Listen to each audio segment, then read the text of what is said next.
And its rule now is coming in opposite with the real constitution of the United States of America and what were being the end of the independence wars.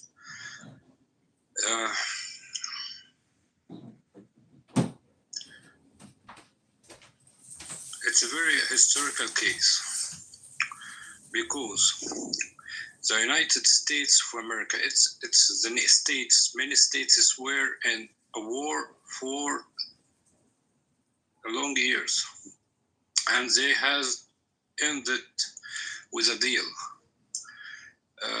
The West and the East and the North and South, they got a deal to make a real one country, big and strong. They got it. And so many presidents led this nation into a very, very good level of hegemony. They control themselves until they control the world. But in this very turning point in the history of America, after reaching a very high historical imperial,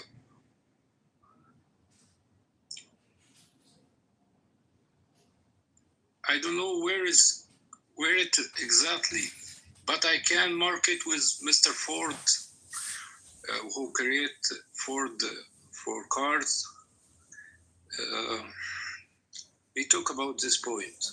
When they control the press, control the police, control the foreign affairs, control everything. And for last step, control the Congress. You can call them IPAC group as they will, yeah. But those guys has an opposite party right now. I can talk a little bit about them if I'm not taking anyone's part to talk. No, like that's good for now. I could try that. And forgive my English, please. I'm just. No, you're fine. We understand. Thank you. No problem. Go ahead, mister. Yeah, I think it's very rare, and it's fascinating how some people just walk out of their butts when it comes to regarding to foreign funding. I think we just heard someone who just blamed AIPAC, which is number 20 on the list of campaign funds. And these are the types of misconceptions that I feel like we generally continues to go through because of propaganda and misinformation that people just blab out, thinking they're right, even though nobody really could understand with his accent. And people, especially from outside the United States, would love to put pressure on Americans and tell them lies, because for them, they just like to see Americans fight and cause that civil conflict within each other. And it's a prime example why foreign nationals shouldn't be really speaking about America. And in regards to the room title, Jeffrey Epstein, I understand what Jeffrey Epstein did was wrong, and did he have nefarious reasons or maybe blackmail people? I have no idea. But at the same time, we still see people glossing over themselves when they talk to Tates, where in reality they're still alive, still committing the crimes, and nobody's actually focusing on what's happening currently and dwelling on things that happened in the past where we can't really physically change. And maybe we can build some reparations to the victims. These are things that I don't even ever hear. It's more or less like, who are we going to catch with their names, rather than giving the victims, who are the only people that are valuable in this conversation, and giving them an opportunity for what they went through. And I think that's more or less what I really want to say, because in reality, there's these pedos all over our country doing all these types of crimes, and not many people even care. And to sugarcoat it on these elites, we know it happens. It's still currently happening, as you mentioned with P. Diddy. These things are way too rampant, and if we actually wanted to stop something, we should, and we should do it for the people that are alive rather than people that already died. I agree with that. And what do you think is going to be the outcome of this, Mark? I think it's a witch hunt. I think both parties are going to weaponize it, even though all elites are going to be on this list. We've already seen a lot of left wing, but Bill Clinton went into business with this guy for many different reasons, and I won't put anything past the Clintons. And to be honest with you, I don't think we'll ever. I think it's more like a red herring where people just like to talk about it, but doesn't actually change anything down the line. Nothing would happen, even if we do know or we don't know anything. Nothing's gonna actually happen to your average Joe. What would you think, like, on this list? Like, I mean, obviously there would be implications. Like, Epstein has his connections. You know, he's going to have a lot of, like, more liberal-minded, like, you know, Merkel's Germany. You know, England, he's going to, like, we're well aware there's a prince on there. I'm pretty sure if there's a prince on a list to Epstein Island, I'm pretty freaking sure that there's going to be other more prominent leaders. There's, you know, going to be people from Israel, Egypt, well, maybe Egypt, I guess. You're going to have a lot of Middle Eastern connections there. You're going to have a lot of European connections there. You know, there's even the Trudeau connection. So all of this is starting to kind of, I mean, from a security asset, for national security, I do see that there's a danger in this, that this can spiral out of control if it's not actually done the correct way, which a lot of people will say that's not how we should do it. But I mean, we really don't want to go to wars with a lot of nations, and we don't want to lose some of the things that we have going on currently and what we have built in the past to be implicated. Not excusing the behavior, but I mean, I just don't see how we're going to go snatch somebody from, say, Italy, or, you know, go snatch Prince Andrew. We're not going to get that person. You're not going to get justice from Prince Andrew. I'm just letting you guys know. Exactly, Brad. This is why all along, you know, they investigate. If they don't tell you, the normal person, what the fuck they're doing. But, I mean, how far can they really go up to all of these high-profile individuals, right?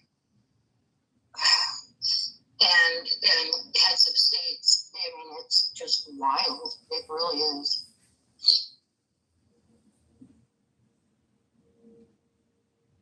Mari, what do you think? I wouldn't give up the intel. In reality, if I have something like Prince Andrew, I'll go to them and be like, I'll expose it, and I'll get something out of it if I'm in the United States and have that information. That's my personal. I'm more interested in who's not on that list. Who knew to stay the hell away, and not because they knew, because they're not sick like the people on the list, but more like, I know what's going on. That's more interesting to me than anything else, because yeah, there is Ehud Barak, Israeli Prime Minister, is on that list. Things like that, like especially when I hear, Israeli Mossad, it doesn't make sense. Israeli politicians and government wouldn't be openly with the person if they knew he was a spy that's collecting info and gonna eventually blackmail, which we all think end up happening with this list. So I'm more interested in who's not on the list, who knew what was going on and didn't say anything, because there's no way Russia's KGB isn't sensing that something's weird happening with all these world leaders with this one particular person. And that's more, I feel like more agencies knew what was going on, and they probably weaponized it for themselves too. So it could be used as a security asset going forward to leverage potential political partnerships or use of threat.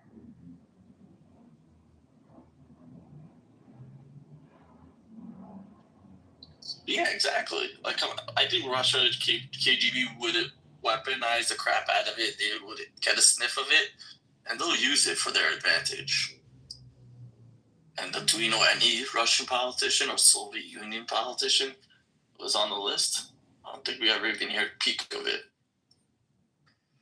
Hey, Patricia, I gotta take a call real quick. You guys keep going.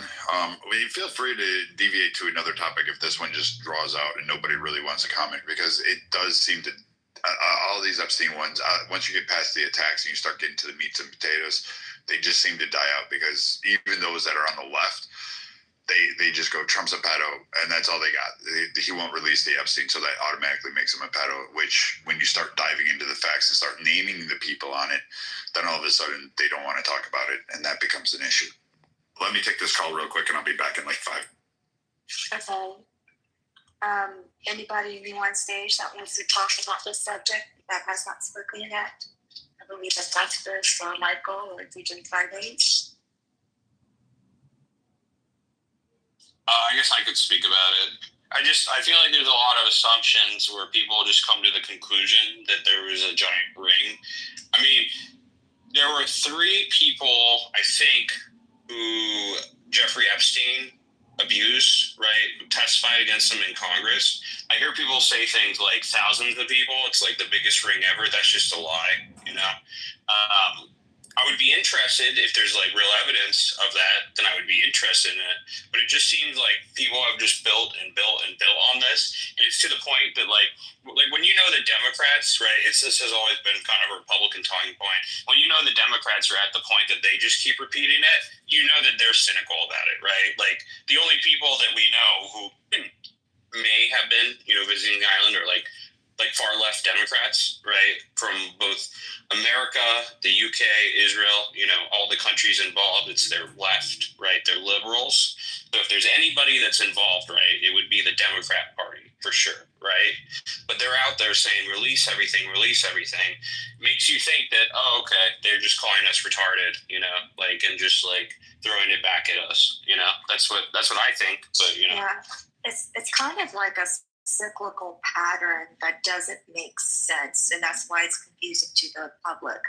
So, you know, we have the alleged Epstein survivors. They had a big press conference today, and they urged Trump to release the names. But even though they say they already know the names, but won't tell us what the names are. So how does that make sense?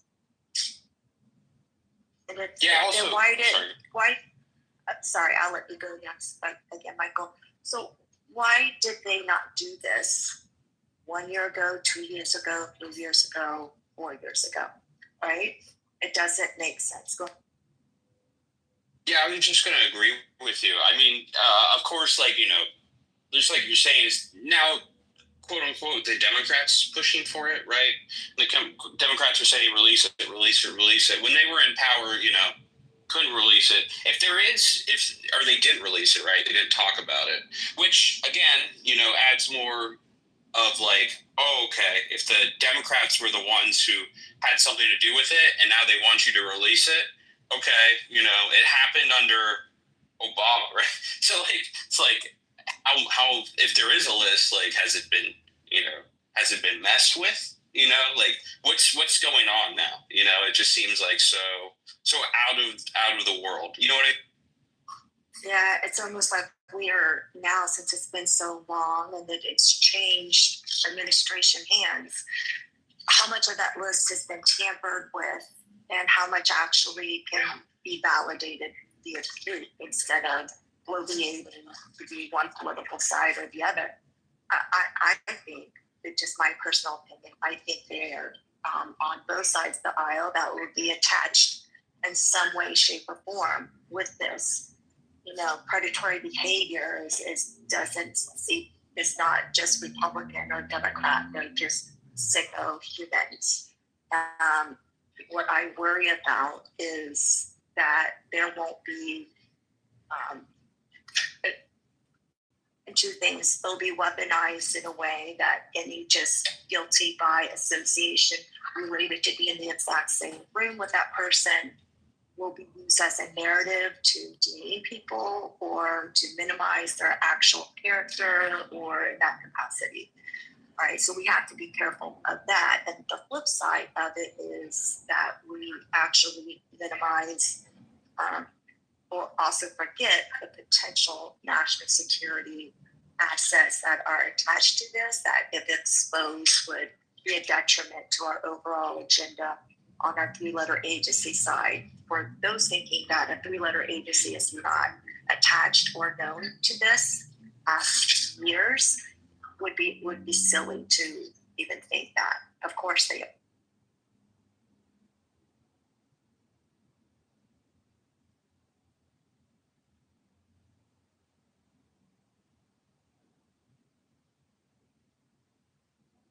Augustus, if you're there, what do you think about this? Honestly, like, it seems to me that, like, this is just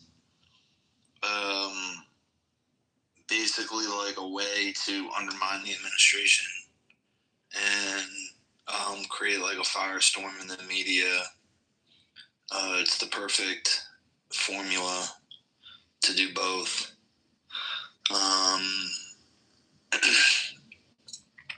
I really don't think that it's important to getting shit done, you know?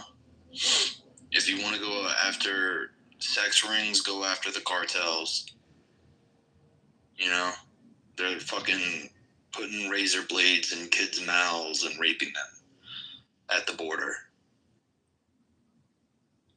You know? But that's just my take.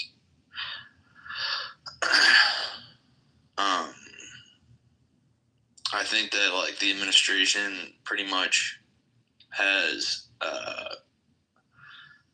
got themselves into quite a pickle with this. I think that a lot of it's bullshit, and that there's nothing really that we're going to do or see that's going to change anything. You know, it's like, how does this stop big pharma? How does this stop big food? How does this stop big ag? How does this stop big tech from slowly but surely and systematically stripping you of your rights, stripping you of your livelihood, stripping you of your health, stripping you of your dignity?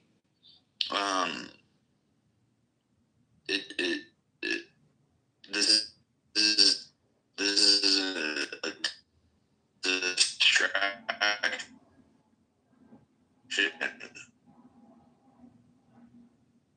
A big distraction, in my opinion. A lot. And then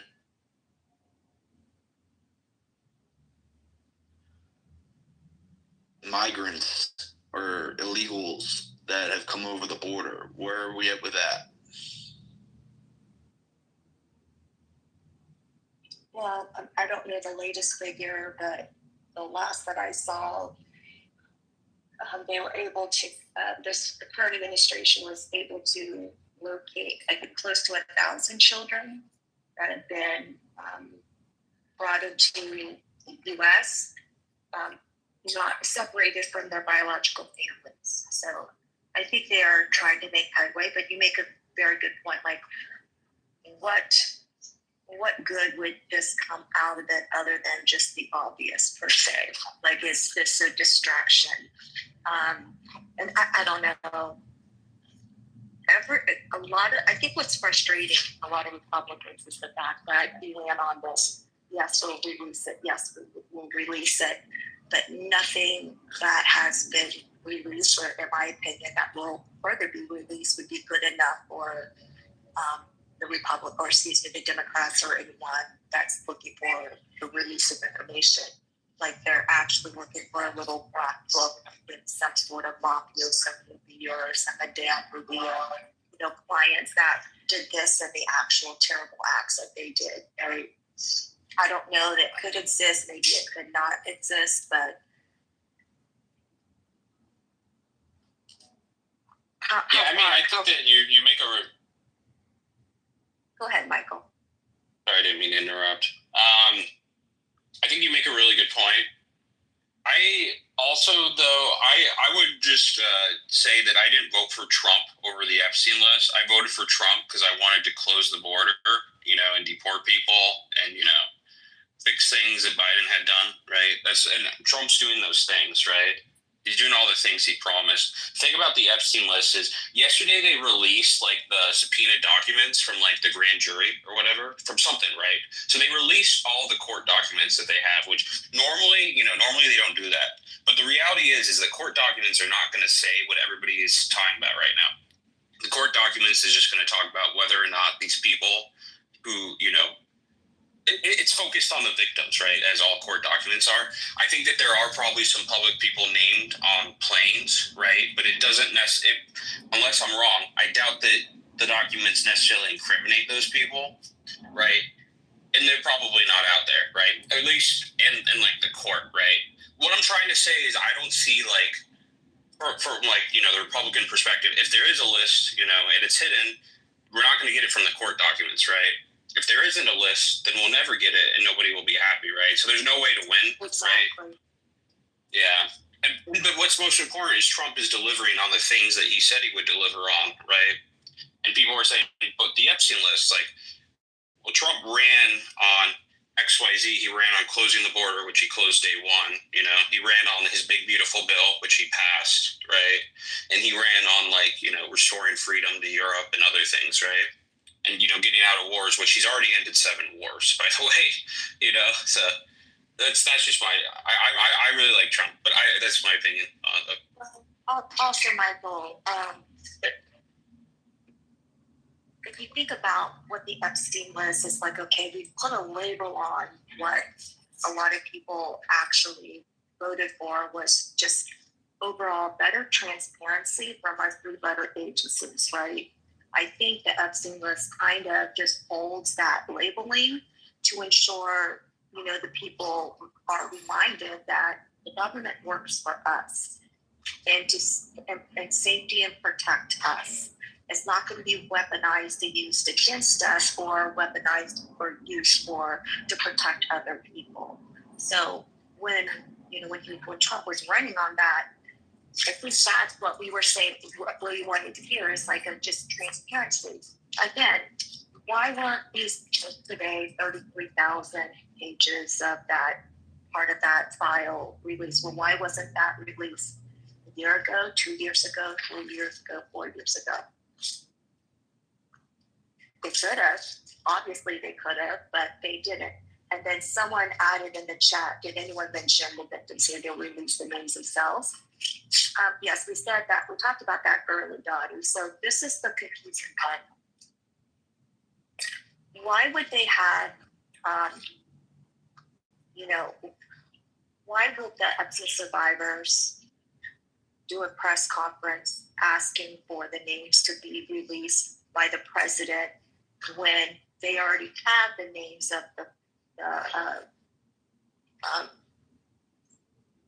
of those who were attached to Epstein, but they haven't shared them yet?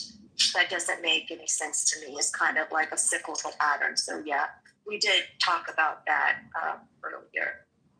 Let's go ahead, Anthony. I saw that you wanted to join the conversation. Hey, KK, I hope all is well. Brad, I hope all is well. Thank you for inviting me to the stage. I'm going to be honest with you guys. I'm tired of the Epstein files. I'm tired of this Epstein nonsense. I think it's a useless conversation. I'm happy to have any conversation. I'm not above, any conversation, but it's I think it's a distraction. And, it's Ghislaine, she obviously shed a lot of light, but she's already compromised. So it's to actually get to the honest to goodness truth. I don't see it happening. I think that a lot of the players, they're not as influential as they were. It is what it is. That's my take on this whole Epstein nonsense. Could you accept that the Epstein stuff is nonsense, but it's helpful for American politics to have all the idiots in America distracted for the next year on the Epstein stuff might actually be good? Well, it kind of depends, man. I think that, right now, Trump is using shorthand to get through his policies. It's unfortunate. He's got to use the executive order, sleight of hand, shorthand, whatever you want to call it, but if we could get some traction in the midterms and we could actually, really institute some stuff, that would be great. But I think that we're going to feel a period of pain on the way to things getting better. And I think people are going to equate that pain with Trump. And I think the Democrats are going to get a toehold in the midterm elections. I think you should consider the possibility that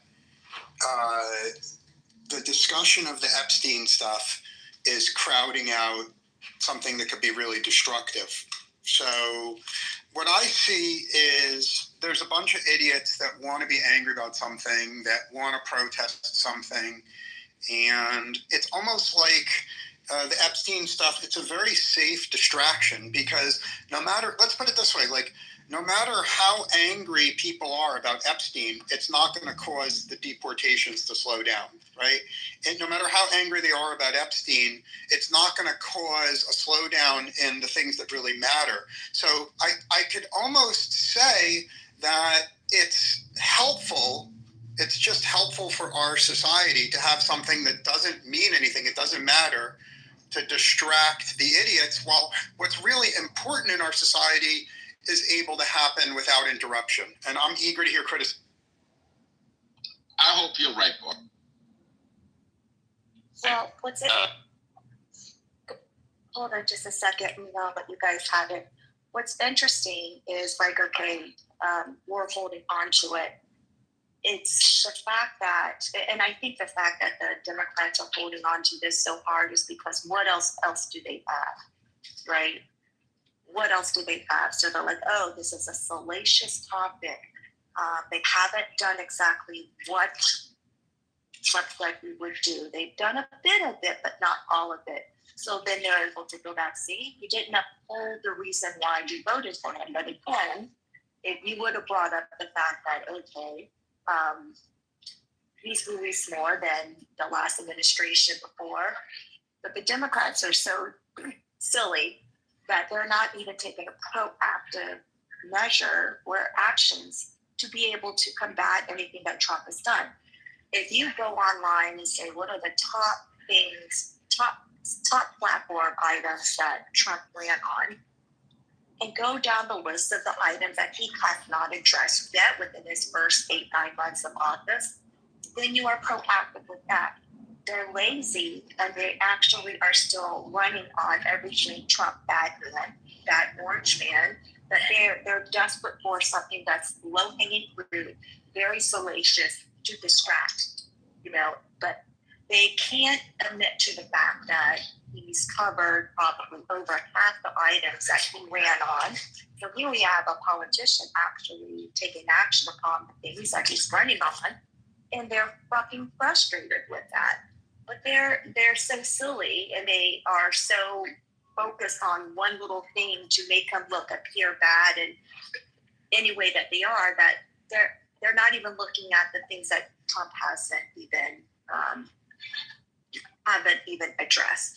Like one of them is he said that we will protect innocent lives, so that's attached on abortion. When's the last time we've heard anything about abortion in quite some time in the news cycles? not much at all. So I'm going to go on mute. Welcome to the stage, Pepe and John. If you guys would like to join. Oh, and a new Pepe returns profile just added to that Pepe. And I know that man. All right, so I'll go ahead and let other people speak. I'm just going to interject. I'm back now. I'm just going to say this. For those of you, I know a lot of you, you guys come to rooms and all this stuff and love political discussions. But Jane, I'm going to highlight you every time you come into our rooms because you sat in a room with Edmund, also known as John Kitover, and said how great it was to go after my work, and you gave him all that. Yeah, you give me the thumbs up. So Jane is a, since you don't mind doxing and releasing it, I want you to hear some of the things that actually happened. So my daughters received threatening calls. My daughters ended up getting messages somehow nefarious, telling them that they were going to be raped. Oh, she left? She didn't want to hear about my daughters being raped. No, Ms. Protect all women. Protect the women. Yeah, Doesn't care about the consequences to certain women. Oh, I'm so glad you were doxxed in real life. I'm sorry, I've been away, so just share with. Go ahead and just speak it on the audience. Her and Edmund held the room and started releasing my work info, and then saying they were going to call the FBI and all that because Edmund, who you guys don't know is John Kitover, is running a fake political scam on Clubhouse. So please don't donate to him. He and you have to give your information up. Like, understand that there's like legalities you have to jump through to actually give that idiot money. So he decided to open a room because I told everybody that this is a scam, this is a vile piece of shit. I would never vote for him, and he took offense to that, oddly enough, because I can say Biden, I would never vote for it. He's a vile piece of shit, and I consider him that, particularly after the Abbey scenario. Apparently you can't say that to John Kitover because Jane gets offended. So she went into a room and said, oh my God, Brad's a horrific being. You should definitely go ahead and do this. I work in HR. Let me help you figure this all out. And so there's a nice, wonderful YouTube video there. You can go to John Kitover's, one of his 25 different personality profiles on Clubhouse, and you can go check the video and you can see Jane and some idiot named Kitty sitting up there and having a row at releasing my information and then posting it, which now has led to my daughters getting like interesting messages from a couple people who've dug that deep. Particularly the one about rape. I love that. And you know what's really funny is these guys hit from names, but you had no problem doing that. Jane Rosenwade, who sits at home, who I could release her information all over this page, including your house address. So I could do that on the internet and create a problem and a stir for you, especially on Twitter. I could definitely release that. There's definitely sane people on Twitter that wouldn't retaliate at all. So that's how half of my issue there, KK, is that she came into this room thinking she could just hang out here and be kind and didn't think I would call her out on it. And when I came back from the call, there she was sitting in the audience. And then she gave a thumbs up as if she was so proud of it. So that ugly, fat cunt can fucking go melt off. I don't give a fuck if the worst of the worst horrific things have ever happened to humanity happened to that woman. I would smile and laugh and keep it moving because that's how I feel. And you endangered my kids as far as I'm concerned, and now you're a threat. So, Jane, just know I would definitely be cautious in the future about me. All right, so let's go back to the discussion. We were discussing what earlier that I don't care about kids because, KK, you brought this up earlier. 700 kids are being held. They were found in the United States, close to 1,000, but I believe the number was actually 700. And they're trying to be reunited with their parents from like Guadalupe and other countries. The Democrats filed a motion. This is how fucking retarded this shit goes. They filed to find a judge, multiple judges, to prevent the kids from being reunited with their parents who want their kids back. But the Democrats don't want to send them back to their parents. I cannot make this shit up. It's literally true. It's 100% true. You can Google this shit all day long. I'm not lying about this. I have no idea why a Democrat would like sign their name to something and then say, hey, let's find a Democrat-friendly judge to prevent this current administration from uniting kids with their actual fucking parents who happen to be in another country. That makes no sense to me. Somebody on the left needs to explain this one, because quite frankly, you guys only care about abortion and you sure as hell don't fucking care about kids. So spare me with any time you talk about kids or school shootings, because you fuckers really don't give a fuck about school shootings. Or kids. You can say all you want to, but you don't. You don't. Brad, I feel like you brought up like a really important point right there. Obviously what happened is terrible and that the Democrats are stopping that. But I think the most important point is whatever the Republicans do or go for, it doesn't matter what issue, you will always find Democrats to try to go against them. So like on these issues where it's like, who wouldn't want to reunite kids with their family members? And they were probably, separated by like drug cartels or some horrible situation. Who knows what they went through? But you still find Democrats who are on the other side of this issue. And it's probably a 90-10 issue. 90% of the people, it could be a 95-5 issue where 95% of the people in the country agree with you, Brad. But what's I think is ultimately the most disgusting is the fact that the mainstream media will paint over what's going on and try to make it look like a 60-40 issue in favor of the Democrats. They'll lie about what's going on. They'll lie about the intentions. They'll lie about what the judges are doing, right? They'll lie about everything. And it's just really, it's just insane. I agree with you. No matter what the Republicans do, like, I'm thoroughly confused. Why is it 700 kids being reunited with their parents, who those kids were technically, some of them were actually kidnapped and brought here illegally, used by, illegal immigrants, the ones that are being deported. They weren't family members. They used them to get into the country. Citizens. So why are you interrupting me? They're not American citizens. They're being reunited with their parents. I don't give a fuck if they were. They're little kids. They belong with their parents. Tell me this. You can't kidnap anybody's kid and send them anywhere. If they're here and they're American citizens, like whose right is it to just they're not American citizens and send them anything? Yeah, apparently you didn't listen. They're not American citizens. They were used to cross the border to gain asylum. They were used in lies. They were used in sexual manipulation. They were used as trafficking. They were used as proxies. And they're trying to reunite them. And the DNC, which King is going to tell me about how parallel they are and how magnanimous they are trying to block the return of 700 kids to their parents, which is like post hold on just a second, because I don't know what you're talking about. Can you hold on just a second, please? So people might be wondering, like, okay, why would parents or in this case that Brad's talking about, a lot of the kids are Guatemalan. So why would these parents in Guatemala have their kids, drop them off, and give them to cartel members, get them across the border?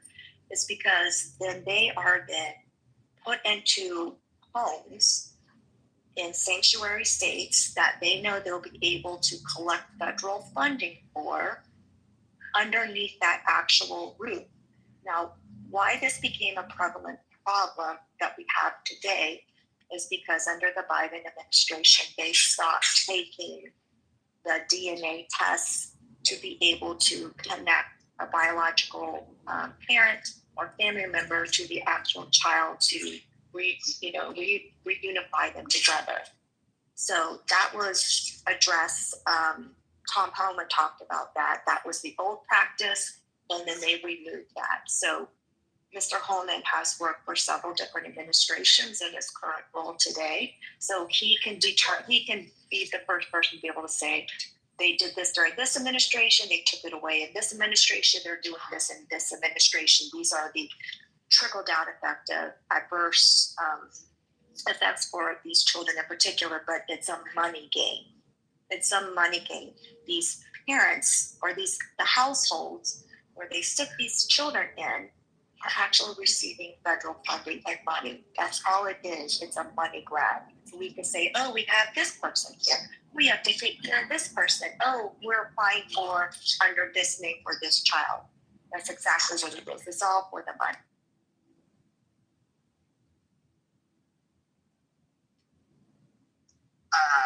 No, I just was going to ask, could somebody post an article? I haven't heard about 700 kids being kidnapped. So let me read what you guys were talking about before I upload it. Maybe you could put it at the top or something. I don't know. Did you say kidnapped? Yeah, she said kidnapped, bro. Like, are you not listening to what they're saying? How many times do they have to say it? Do they need to say it in another language for you to understand? Like, I just don't understand where you're getting these. Like, what is the proper word? Like, where did you get the word kidnapped from? Holman is handling Who said this, kidnapped? right? Holman is handling this, right? So are they being deported? Like, what is the proper word? The word kidnapped. You made that up? I guess we'll just use the appropriate DNC language. Unaccompanied minors. Or falsely accompanied minors. Yeah, like so that is a big problem here in Arizona. Don Corleone in The Godfather. No, they're kidnapped. They're used. They're mute. Yeah, this is a big problem in Arizona, and so the sheriffs would be pretty outspoken about this because they are often the ones that are going to encounter these people before the Border Patrol does. And under Biden, Border Patrol did not talk to press. They had official narrative. Nobody could deviate. The officers were not allowed to talk to them. But it is very common for them to have children that are not theirs with them in order to seek asylum or to get services. And it's unknowing what the actual relationship is with that child. Could it be that they're being, I guess they're technically being trafficked, but of course there's the big problem is that it's very common for children and women to be raped. It is when they're passing through northern Mexico. Very common thing. In fact, most women understand that, so they make sure they have lots of condoms and birth control, just to, that's part of the toll they have to pay.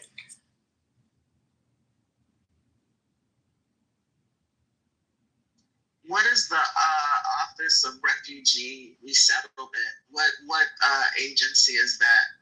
Because it's what the article is saying is that removing the kids breaks one of the mandates of the refugee resettlement, whatever it is. What agency is that? Is that an international thing, or is that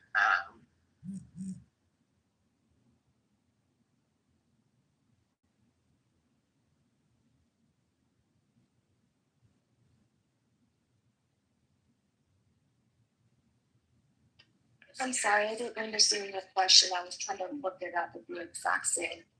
What were you speaking on, Queen? What were you talking about? The Office of Office of Refugee Resettlement, ORR. Shall we refer to the office specifically? It says transfer to OR within 72 hours of kidnapping the children from non-contiguous countries must be transferred from CBP to OR, an agency within the Department of Health and Human Services. This was to establish to move away from the adult detention mode to ensure the children's welfare. So it's under D. It's under the HHS, Department of Health and Human Services, which, when I was speaking earlier, would then be, and that child would then be in their system to receive actual benefits. So that is the cyclical money pattern that I was talking about. Did you want me to continue on, or did you have a comment about that? Okay, and so this agency takes over the care of the unaccompanied minor. Yeah, where they have to within 72 hours. And so what are they saying about this? The agency. So Okay. they wanted. I don't know. So the administration has set targets to actually restore these children with their biological parents, and they have the ability to do so for at least, I think, the majority of these kids, and returning them to them. This is not for asylum. A 14-year-old can't just cross our border and with a coyote or whoever else and say, I want asylum. They don't get that provision. That's a minor, and we handle things a little bit differently. We'll protect and shield that minor, but we're not going to grant them application for that because they're a minor and they're without their parents. Now, if it was a wholesale, we find out their parents were slaughtered, they're an orphan, and blah, blah, blah, and they're escaping, I don't know, persecution from, I don't know, Mexican government where they're saying they're just hanging this family, then we'll probably take the children in. Similar situations have happened in the past. However, that's not these kids. Their parents have been located. Their parents are wanting their kids back. For some reason, though, I posted it in the chat. Even a judge, the Democrats went shopping and they found a friendly judge to try to block this administration from returning them. I want 700 kids back with their parents. I don't know why Democrats are like, well, they're American. They're not Americans. They're not. Fuck all. I don't need 700 more welfare cases, orphanage cases, fucking juvenile detention center cases. I don't need any more of that. I don't. I've got enough fucking problems with American kids. You want me now? Yeah, absolutely. We don't need any more dead American kids at schools. Yeah, I agree. Yeah. You guys don't really care, and you interrupted me to go on your phone call. That's really retarded. We don't need any more. I have enough problems with our own kids that I don't need to import more problems. And I think we need to look at this. And again, the Democrats went ahead and blocked this. They really don't care about kids. The only thing they care about is whether or not someone like King can go out and have 410 abortions and be able to say, I'm a proud, independent woman, and then cry about, hey, everybody should be EBT warriors. No, we should be able to manifest our destinies. We should be able to manifest our own points of view. And we shouldn't be importing the children of the world and saying, hey, here we go. Let's rip them from their parents. And then let's create all these other cases to overload our own system. We have enough problems with our adoption programs across the country anyway. Our foster home system is on the verge of fucking breaking. But yeah, let's definitely import fucking 700, 1,000 more. Why not 10,000? Why not 1 million? Let's just import all the kids from the world into the U.S. because we don't have like psychos in the Democrat Party that go up and have their own fucking island, absconding young little girls so they can get booty raped by Bill Clinton and their president. You know, Mr. Sure squirts a lot over Monica Lewinsky's dress. So Brad, I can't see the stage right now because I want to read this. If people are asking, all right, so they're underneath the ORR within 72 hours. The minors are, but then what they do is ORR has to provide shelter and care. The children are placed in a network of state licensed shelters, group homes, or foster care. So think about the state license meaning state and federally funded shelters, group homes, and foster care that takes away from the actual American kids that need those actual services. Right? The ORRs then also required to provide food, medical care, and other services in the least restrictive possible setting. Now, this is where it becomes political. Under the sponsor reunification, ORR works to identify and vet sponsors who are typically family members living in the U.S. Potential sponsors must undergo background checks before the child can be released into care. Under the Biden administration, they stopped doing the DNA test, so that way they can actually reassert them with a biological member of the family that is in the U.S. The problem is many of these children, they don't have any biological parents or biological family members that it can actually, quote, be their sponsor to reunify them because their parents and biological family members are living in another country. So they're flooding the system, taking away from actual homes and state-funded homes and care for actual U.S. citizens to include our foster program that is already flooded. So that's an important factor to understand, like the whole chain of custody for these children. So,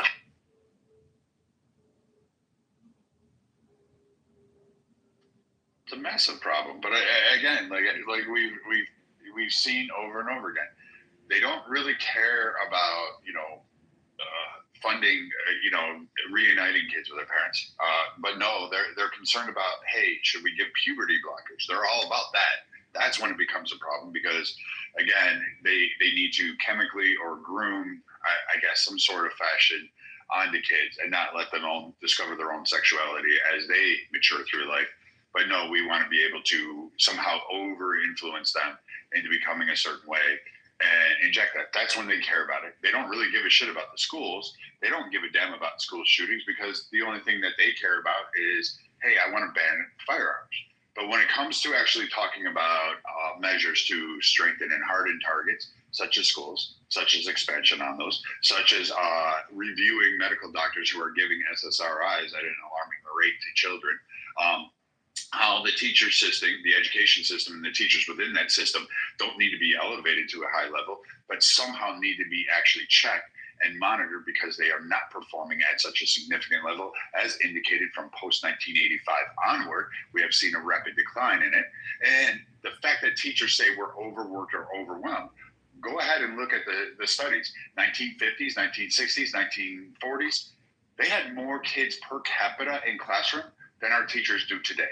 So if they had more kids in the classrooms and kids were excelling and we didn't have school shootings back in the day, I'm kind of confused as to why teachers are complaining when they actually have less kids per capita in their classrooms and they have more technology available to them, how the kids are ending up screwed up. And the argument has always been from the left, we just need to get rid of guns because that's what's scary. The legal gun owner is what's scary. Not that we put up all these laws and we somehow believe that that's going to protect us when literally the case that just happened in Minnesota had all the wet dream laws that all these vibrating Democrats could ever dream of. They had them in place. And this person was able to just go right through all of them and commit an egregious act. So much for the Democrats' playbook of checks, special licenses, background checks, all of that shit, all passed, all flying colors. Immediately went through and did it. But you know what they didn't trigger was the kids' psychological reports, which now are getting unveiled, of saying, hey, this kid was known to have psychological problems. No, they were being pushed by transgender. They were being groomed by an education system and parents and others that were influencing him. And what was in his note? I regret accepting being trans to shoot everybody. So there you go. Yeah, and too bad, the NRA, when they were advocating against these, mental health checks, because a lot of people wouldn't pass. The NRA doesn't check. Hold on. That are not the lobbyists. The NRA does no. The NRA has no control. In fact, its membership is often significant with trial memberships, and it isn't even the biggest understanding of where people are. So when you guys use the NRA, it isn't even pro-friendly for gunmen. Like, I'm not a member, and the majority of gun owners are not a member. Yeah, but we look at them as selling out. They sell out gun owners. They're like the last 5 years, they've got nothing but shit, and people have migrated to other Second Amendment advocacy groups because of that. And they basically, for well over a decade, has been just seen as a lobbying group for the fucking firearms manufacturing industry, not fucking Second Amendment. Protection. Yeah, and your opinion piece, they're not the lobbying group that does it, because you do this every time there's a shooting or something involving a gun with a police officer even. First, we're aware you don't know what firearms are because of your stance right there. The fact that you're saying the NRA is a lobbying group. There's lots of lobbying groups. There's lobbying groups for expansive oil. There's lobbying groups that are sugar. There's lobbying groups to make sure you yourself can buy produce or food that is loaded with sugars on EBT food stamps. They are literally doing it. It is Kraft. They are fucking going Kraft. In fact, it just split today. Start your investments early because you got to pick one, and that one's going to be an interesting investment opportunity. But you have a whole plethora of lobbying groups that go to Washington. The NRA does not write policy. It does not fucking vote for a massive group of people. They are a gun rights advocate that has failed in, since 1990 to actually provide gun rights because they kept stipulating despite what gun right owners wanted. And we don't belong to them. And they are just a small fraction of what gun ownership really is in this. But you are about to give me some other information and then keep talking. And I'm sick and tired of it. Like, I don't, you get your point and then move on. And then when someone else speaks, you let them finish. You don't get to interject. You're on our stage. So understand that. Either come up and participate and go with it or don't. I don't really care. But I am tired of this fucking insipid, dumb, retarded talking point about, oh, the boogeyman NRA. It has nothing. It's up there with like Flowers for fucking Matilda's lobbying group or Dinosaur Preservation Committee that wants to fucking enact Jurassic fucking Park. They don't mean shit. They don't actually get legislation, and they haven't won for gun rights owners fucking in ever. Since 1986, they've been on a losing streak across the fucking nation and haven't done fuck all in terms of gun rights for ownerships. It's the other organizations that actually help us. And you guys just don't have the ability to figure that shit out, that Americans want to retain their rights. And it is a constitutional right, and you can't infringe on it. This shall not be infringed. There we go. Who's...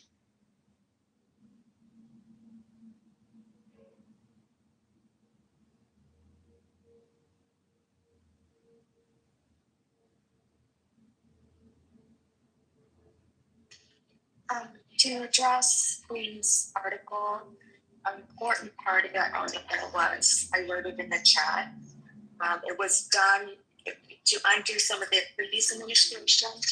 It was just, the ruling covered too fast, and it included people with disabilities that was not able to treatment or acquire on. So when you get into the minutia, what's the labeling of disabilities, not disabilities, it just kind of was too blanket in general. That is one of the reasons why it was no.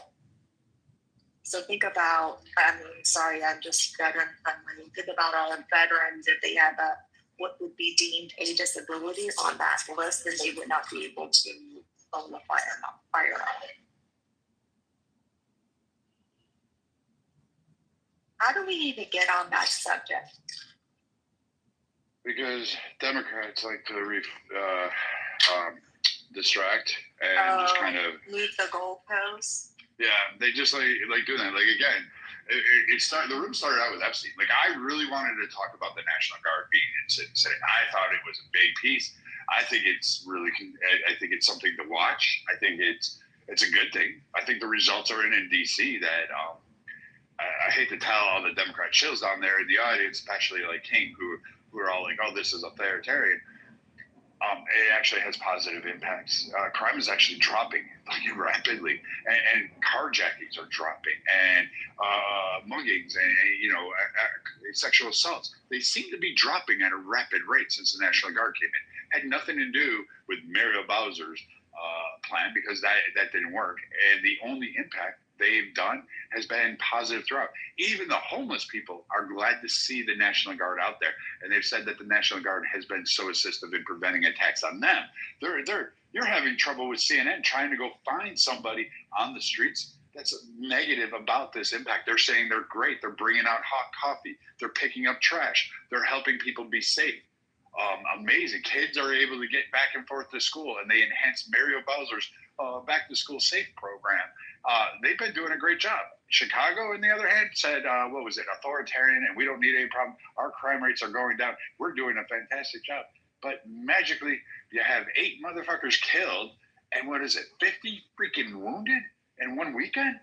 Like, no, crime, I don't give a shit. If that's your Labor Day weekend, if that's like crime being down and that's a good weekend for you, I think I encourage all of you guys, like, get rid of the Dems. They clearly don't have an idea what it's like to have a city where you get to go out and enjoy it, where you can go out to have events. Like, we used to do that. We used to go to churches. We used to go to parades. Like, we should be able to do that without people getting freaking killed and shot all the time.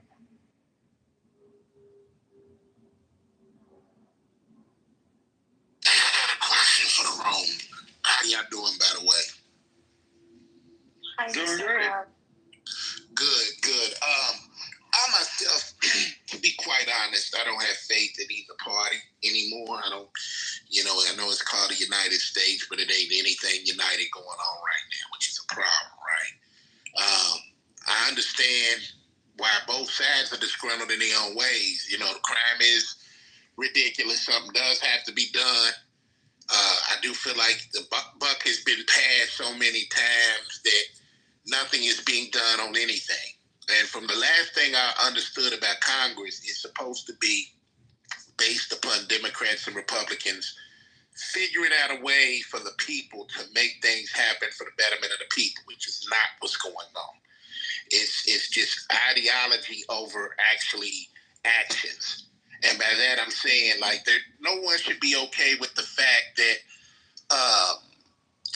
everything that's affecting us is getting railroaded and pushed to the back for rhetoric. It's a lot of rhetoric that's been going on Joe Biden's rhetoric, Trump's rhetoric, Obama's rhetoric. We can go on and on and on. So what I guess I'm asking this room and the people is, when do we understand we're getting fucked over, each and every one of us, and the real needs and the real problems going on are not being solved because the rhetoric is winning, whether it be promoting racism, whether it be promoting bullshit scandals, whether it be promoting anything but the real issues that's affecting all of us. You know, I see it in clubhouse rooms every day. I'm picking a side, surely. I'm for Biden, I'm for Kamala, I'm for Trump. But yet still these problems where these kids are getting killed in schools, these problems where these urban communities are under siege, these problems where the job market is fucked, these problems where inflation is still through the roof, get sideswiped and overlooked for the Epstein shit. Like, I'm going to be real. The Epstein shit is sick. It's fucked up, but right now, what's going on is even more fucked. Is bodies are dropping every day in these communities, and nobody's doing shit about it. And I do agree with Trump on one thing, right? Something has to be done to stop the shit that's going on. I mean, it can't sustain itself with 70 shootings in a weekend or whatever the case may be. However, I don't want it to be an expense of innocent people who are roped into this shit. There's going to be some people roped into the mix of this that might be just walking down the street and get fucked with from these National Guard people. That can be that two things can be true at once. You may do something for one intention and then this happens on the other. But I say that to say this. We got to get past this whole picking a side like a cheerleader or picking it like a team and realizing that if these two motherfucking parties can't come together, which I don't think they ever will anymore, we all suffer from it. Because the way this system is lined up and set up, it's set up where two parties are supposed to work together and figure out a way to bring a balance to this shit and find solutions to the problems. That's no longer happening. You know what I'm saying? So my question to the room, and I'm going to shut up with this, is what are we going to do? Are we going to keep on biting each other's heads off and going at each other and nothing gets done? Are we going to finally figure out that the system's broken and try to figure out some way for everyone to come up with an alternative or a way to fix this broken shit? Because it's all shit to me. And all of them are complicit to it, and we all lose. Yeah, if the two parties have to come together, it means people on both sides need to come together, right? Like, if one side of people say, oh, this is all racist and this and that, and the other side, obviously, there's no policies or no laws or anything that we support on the right stating that, oh, black people cannot do this and it's only for white people or brown people. I mean, like, so there's nothing about laws that talk about racism or where one group of people can do and one group of people cannot do, right? So where as people, like, on both sides, like, where do you think we need to come to a common point to make things work? Well, I think, like I said earlier, I don't think, when I looked at Biden, when I looked at Obama, I don't agree with them either. I don't think that nothing was going good under those platforms either. I just feel like people have been falling for the okie doke and the rhetoric of the scandals and the goofy shit and all of this and the real issues that's plaguing us. No one is working together to solve it. Now, I'm going to say this. I am for owning a gun. I am pro-freedom of owning a gun. However, I am not pro having these motherfuckers walking around now with military guns and their teenagers able to shoot up shit. Something has to be done. I'm not pro motherfuckers having 223s, bandos, AK-47s. What do you mean 223s? I mean, That's slang. That's a hood slang. I'll get to that. It's not a hood slang. That's that the 223 Remington is. That part. But let me get my thought out because I forget what I'm gonna say if I keep getting cut out. I'm gonna shut up, make it concise because I know I'm talking a lot. But I'm gonna say this: there are certain things in life that I feel like citizens should not necessarily have, especially when you think about what do you need 100 rounds of ammo for? You know what I'm saying? Like, let's keep it real. There comes a limit to what goes on. Now, I'm about protecting yourself. I am about being able to protect your family the best you can. But for a motherfucker to walk out here with some of the weapons they have, they shouldn't have access to this. These are military-graded weapons that some of these people have. And when we look at these school shootings and we look at this crazy shit that goes on, nobody really gives a fuck except with prayers and condolences until their kids are the ones that's caught in the crossfire. Then you want something done about it. Because what I've learned is until it happens to you, nobody gives a shit. It's all just fun and games until your kindergartner goes to school and it's one of the ones bleeding on the floor. So we got to figure out common sense shit. This ain't a Democrat or Republican thing. It's a common sense thing. What are we going to do about this shit? It is common sense that we need to move in some of these neighborhoods right now and stop the crime. It does have to happen. I don't agree with Trump on most of anything, but I do agree that something has to be done on that. It does. But it's all about how you do it. You know, I'm not opposed to the National Guard going in these cities. I am opposed. I want to make sure that if that's done, it's done the right way. That innocent people aren't caught in the crossfire of this shit. You know what I'm saying? Get the people you need to get, but don't bring people into this shit that have nothing to do with it. And that's the one thing I hope and pray doesn't happen. But something got to give a common sense, man. You know, how long we going to keep watching motherfuckers die in these schools and churches and shit and think it's okay and just keep on business as usual selling this shit to motherfuckers who shouldn't have it? Like, you know what I mean? The Democratic Party. I was trying to respond to him. So first of all, you said something about the 223, which it's very similar to the 5.56 NATO, which is what's the M4, which the cartridge that the M4 shoots, or the M16. Now, I don't think you realize this, but that's a pretty small round. Your average hunting rifle is going to have a much more, will use rounds that are much more powerful. But not only will they weigh more, but they'll have a lot more velocity behind them. And so I was referring to the Remington 5.56 is what I'm referring to. Most human beings do not need that weapon. You do not need that. Like that's the thing I'm referring to. There are weapons. Go ahead, though. They're not. Okay, I can go. Okay, people will go hunting with the 30-06, which I promise you that you getting shot in the chest with the 30-06, the chance of survival is next to zero. It's meant to take down fucking elk. And you can get those in semi-auto, by the way. They've been around 100 years ago. People would own them. So I don't. I think you're missing the point, my guy. It's not necessarily what I'm against. Like I said, I'm not against guns. You got to let him land before you. Go ahead. I'm sorry. Go ahead. So the fact of the matter is that any weapon, including a 9mm, they're all lethal. There's no friendly round to fire and hit somebody with. It's now I when people use terms like military weapons, I've always found it quite annoying. A 9mm handgun that the police carry, that's the standard firearm of the United States military. Does that mean we should outlaw 9mm handguns? And when it comes to rifles, the cops also use rifles that are chambered in 5.56 generally, and they have them in their squad car. But those are the cops. And not just everyday people walking around with AK-47s. That's the difference. A cop is a cop. They're there to protect and serve. That's a different thing. What is the difference between what the tool? Okay, when it comes to a weapon, what is the difference between a civilian application and a police officer's application of when you point your weapon at somebody? Okay, you have them in your sights and you pull the trigger.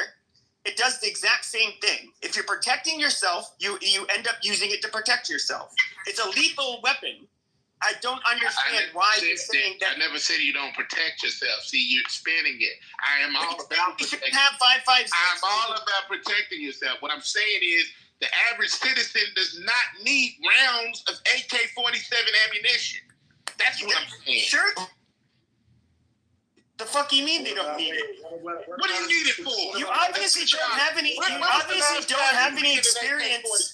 You obviously don't. When was the last time you needed an AK-47? I haven't needed one. Doesn't mean I'll never need one. To shoot a school up, a church, what? What do you need it for? Protect my fucking home. Let me say this. You can do that with a 9mm, right? No, you can't. Not nearly as easily.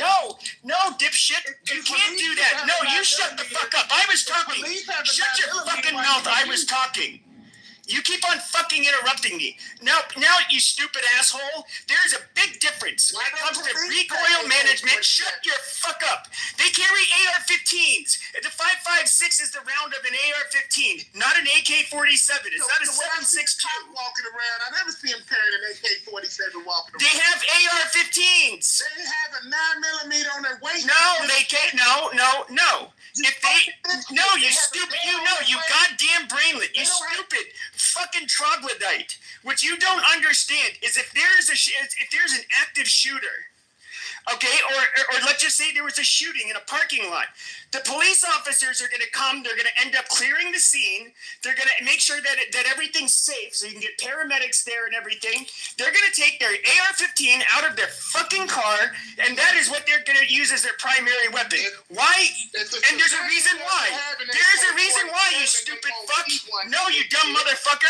You're going to let me finish. I let you finish, you fucking ape. Now let me finish. All right. Can we just please do one at a time? You knew the racing was about to Yeah, well, no, I can't even finish. I let this motherfucker monologue for how long? And he has to fucking interrupt me every fucking second. See, you fucking idiot, you can't even keep your mouth shut. Guys, I have to finish up. Now, I let this motherfucker do it. Oh, there he goes. He can't control himself. Anybody who has experience shooting handguns versus an AR-15, you can put multiple rounds on target quickly, okay, with a small grouping. Okay, it's very easy to do, especially in close proximity where you're generally going to use one for self-defense. A handgun is a whole different. Shut the fuck up, you whiny ape. Now, when it comes to a handgun, it's actually much harder. It's actually much harder to do that. If you're in a moment where you're panicked, you don't know how you're going to handle a stressful situation where you have to use lethal force. Okay, good luck controlling the recoil and making sure you have a proper grip and all of that shit. Okay, and handguns people are far more inaccurate with them. That is a fucking fact. That's why police officers, majority of their shots don't hit the fucking suspect. They're much harder to work with. You want something that you can be accurate and quick with. That is how you save your fucking life. That's why people use AR-15s. I'm done. Okay, thanks. Excuse me, Shipwreck, please stay on mute. Thank you very much. We're not going to call people animal names. It's just going forward. Also, to Mr. Hug's point, I need you down because you kept interrupting. We listened to your whole diatribe. I'll bring you up in just a second. I don't own a gun. Last time I held a gun, I cried. So I know that that's not for me. However, if I had to own a gun, I'm going to get the biggest, most productive gun that I can to protect myself. I am not going to take a little pew-pew. I would take the rifle then because it's faster. I don't have to. It would be easier for me to use, and I'm a small human. So I understand Pepe's logic when it comes to that. We're going to let other people speak that haven't spoken, that are just on this stage. I believe Mr. Shepard. Why don't you speak? Go ahead, and I'll bring Mr. Hud back up. But Mr. Hud, you need to please refrain from unmicing so the people are speaking. Go ahead, Mr. Shepard. Yeah, I was just going to say, to add into the conversation, that 5.56, where everyone is up in arms with it being a military round, there's actually been multiple times that the U.S. has looked to move away from the 5.56 because of lack of stopping power. And a majority or a good portion of the school shooters actually use 9mm.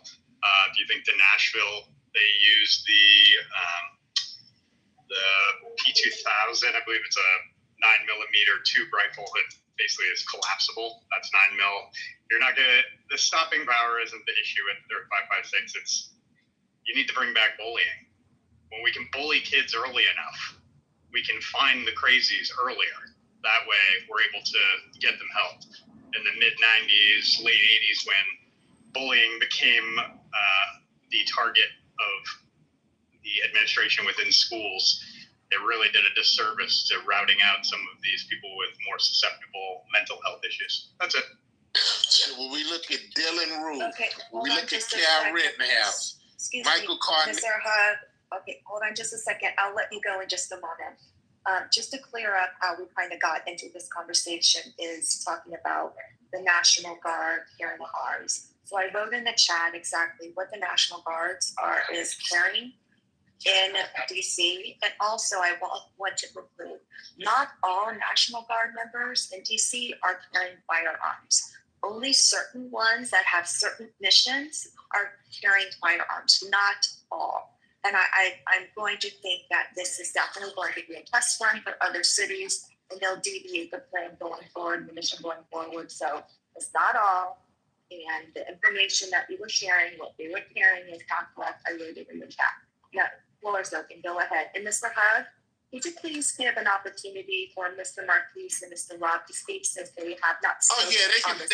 yet? You got it. Okay, thank you so much. Thank you, I appreciate that. Go ahead, Marquise and Rob. Thank you. I'll make mine quick. I just want to say that it feels like every event that takes place with a firearm, whether it's a rifle, a shotgun, a pistol, something in high caliber, something in a lower caliber, it's a reason for sensitive extremists to try to poke at to try to figure out a reason to add more gun control. When the reality is, if you really look at each case of whether it's a school shooting or a mosque shooting or any type of mass shooting, there is a reason behind it. There's a reason behind why there's somebody either carrying explosives or carrying firearms to commit these acts. And they're not looking at the motive. People look at the tools that are used and they think, oh, well, not everybody needs that. But everybody does need the idealism. Everybody does need the idealism as to why people do this type of shit. We need more hate in politics. We need more hate in the news. We need more shock value. You ever notice that you never fucking see anything good on the news? It's always like, oh, we have something shocking today. We have some shocking news. This is horrifying news, horrifying stuff. You never hear like, hey, somebody actually donated $1 million to a fucking fundraiser. You know, just... you don't really hear much about that. You have to go to YouTube for it. So my point being is that it's not about the firearms. It's about the idea, the idealisms, all the politics, and the reasonings and motives behind why these things take place with the tools. You cannot blame a tool for why people commit vile acts, MLN. Hey, I want to say this. I'm a gun owner. I'm from Houston, Texas. I will use that hoe if necessary. I think guns are the single worst invention humans ever created. One could say that the nuclear weapon is worse. I do understand that it's a far more massive weapon, more powerful weapon. But the idea that we could carry around a weapon of mass destruction, because that's what a gun is. Don't get it twisted.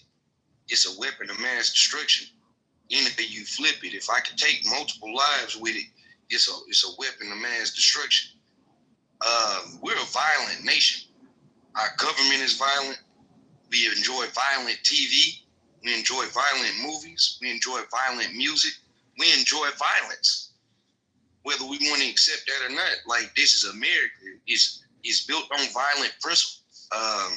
We've been in a state of war. I think we've been a country since, 1776 officially.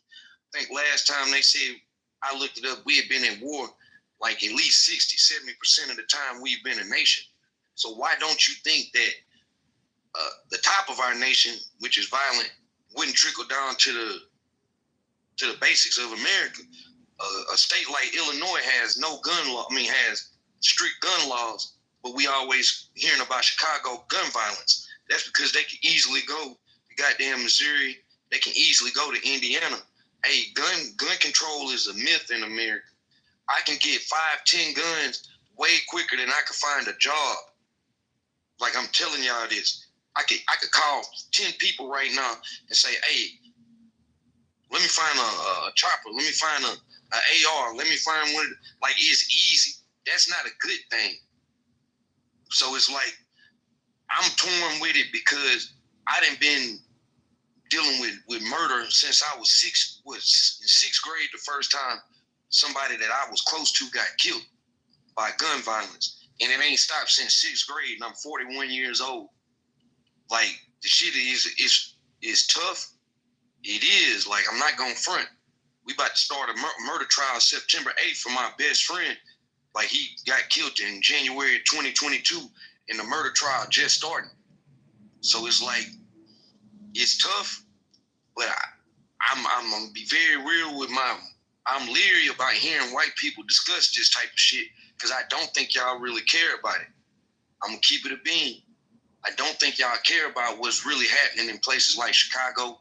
I don't think y'all care about what's happening in the inner city and y'all city because I can almost guarantee that y'all do your best to avoid these areas even when there's not quote unquote violence happening. Like, I just don't think it's a genuine conversation when we talking about gun violence in America. But I also don't think we could do anything about it. Like, Trump bringing the military into people's cities is completely un-American. And I hope that our military, I'm not talking about the National Guard. If the military is ever deployed, I hope them boys have some courage and say we're not going to deploy in our own country where it's not an active war zone. No matter what the numbers may look like, Chicago is not a war zone. Detroit is not a war zone. St. Louis, which has the highest crime rate in America, is not a war zone. It's some segments of these neighborhoods that are fucked up. It's some people that are doing some fucked up shit, but we're not in a war zone. And if y'all think that keeping the military prolonged in a situation is good for business, is good for growth in the neighborhood, we'll see if people want to come and invest in these neighborhoods or if they just become glorified military occupational zones. I don't think it's good for us. I'll land. Not good for us. Yeah. Hold on just a second, Marcus. So, Rod, there's a definite distinction in what the National Guard can do and what active duty can do on U.S. soil. So it's going to be very rare if active duty are going to be called, because I'll write it in the chat, everything, so I don't forget to worry about that. But the National Guard serves under the actual governor of state. However, the president can also act and have them called in for special missions. I'll put it in the chat when we go down, okay? Go ahead, Mark.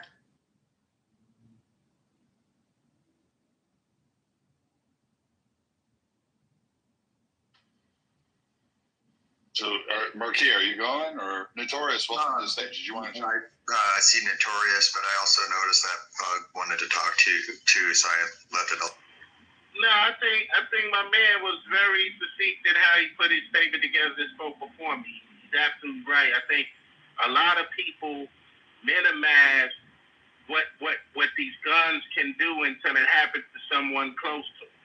And we tend to make this seem as if it's an urban thing that started in the hood when the Hatfield and McCoys were killing each other way before this. This has been a problem in America for as long as this country has damn near been a country, is that we do promote violence. We do promote killing each other. We promote all of that shit. And we look at a gun, which is used to kill, as a toy. It's not a toy. Now, I am for protecting yourself. I do believe in the right to bear arms. I do believe in that. But in that same sentence that I just said, I do not believe citizens should be out here walking around with AK-47s or have access to, or any other military. I'm sorry, Hug. If one human has access to an AK, any human should have access to an AK. I get it. I get what you're saying, fam. Because like you said, I got my gun under the seat right now. I'm riding. I keep it with me. I got an AR at my crib. I got a shotgun in my crib. I got a Glock 40 at my crib. I got a 38 at my crib. You feel me? Do I walk around? What it is, fam, is when they legal. I ain't no feeling. Kids that are 13 and 14 with shit, you gotta ask the question, first of all, besides getting it from their parents, with a couple of You're them. not getting AR-15s from your parents if you talking about inner city. I can't speak for no school shooting man shit. You feel me? Like, I have not wrapped my mind around that. I went to school during the age of Columbine. I remember the Pearl Mississippi shooting. That was like the first one that I vividly remember. I remember that shit happening in where's Arkansas State at? Jonesboro, Arkansas. Absolutely. These things happen. When you look at I went to school. When you look at Dylan Roof, when you look at Michael Carneal, when you look at the Virginia Tech shootings, when you look at all these shootings, these are white people doing it. So it's not an exclusively black thing. Like we always get told, Chicago, Baltimore. What about Dylan Roof going in here and shooting all these motherfuckers? And he's white. Dylan Roof. The flip side to that, as fucked up as that was, I don't even want to make it seem like I'm trying to get this man some kind of like pass. The flip side is that man got arrested. He's in prison for the rest of his life. And with all due respect, you sound like a man that come from church, just like myself. That's an anomaly. The school shootings, those aren't anomalies. Those have become a real thing that we have to answer for. And reality is, the way a church works, churches are never gonna operate the way we secure our schools or our airports. Like, you can't operate a church like that. It would go against everything that the church stands for. So, like, yeah, that was a tragedy. That was evil, and that fucker knew going into that place, of all places, was you're most vulnerable in a church. Nobody would feel like they should be in a threat in the church house. So, like, I ain't gonna, like, that's a separate incident to me from school shootings, because they happen every year, bro.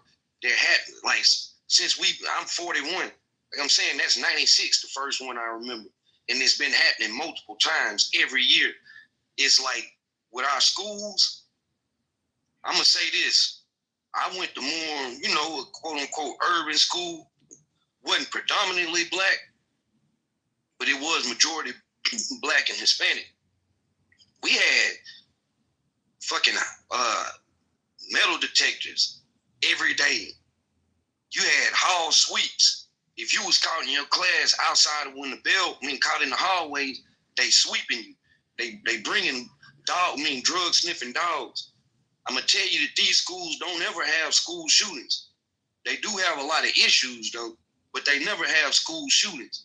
It's something about the profile of school shooters. Like I heard old buddy say, bring bullying back. I don't know if that's the answer, because like prior to like 95, 96, you're not hearing about school shootings.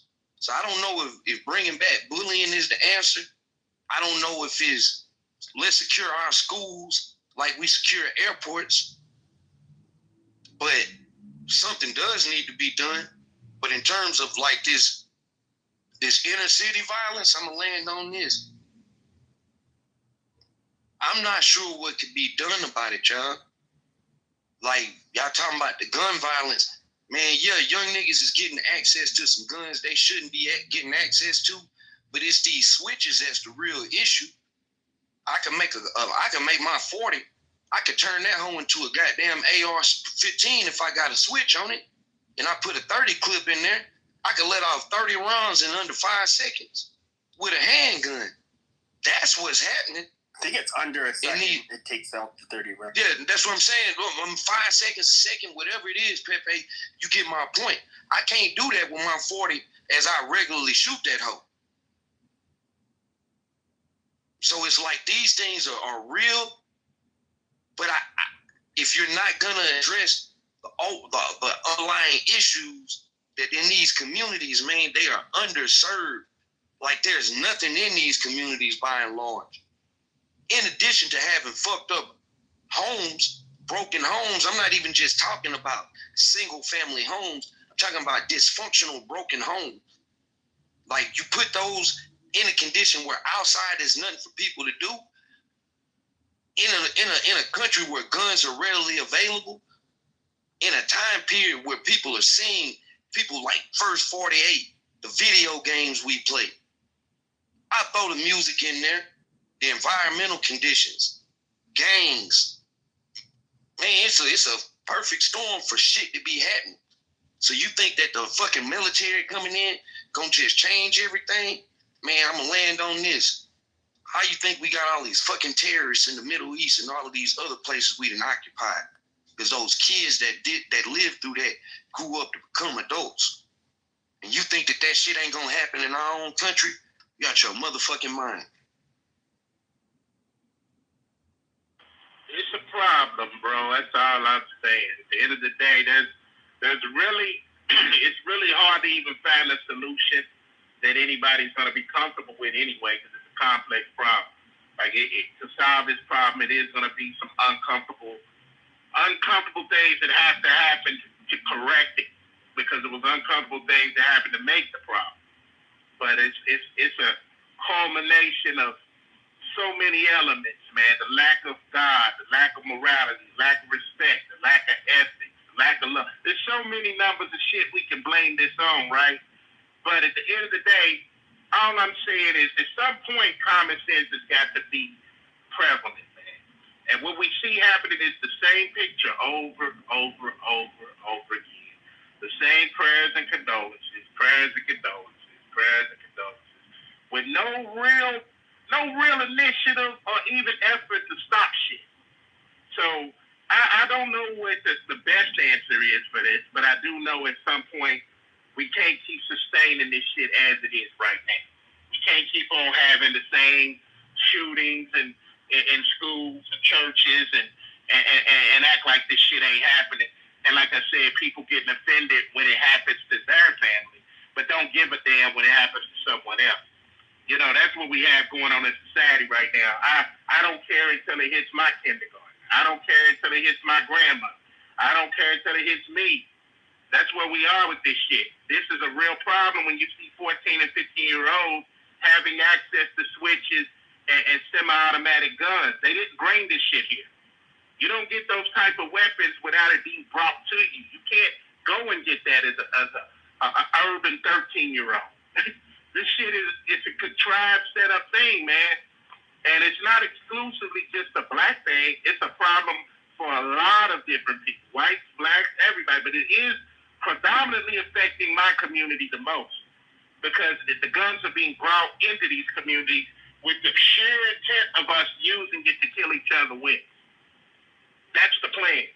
Let them wipe themselves out. Let's create poverty conditions. Let's put them guns and drugs there and let them motherfuckers take each other out. That's what it is. And what I agree with my man on what he said is some of y'all don't care. Some of y'all don't care.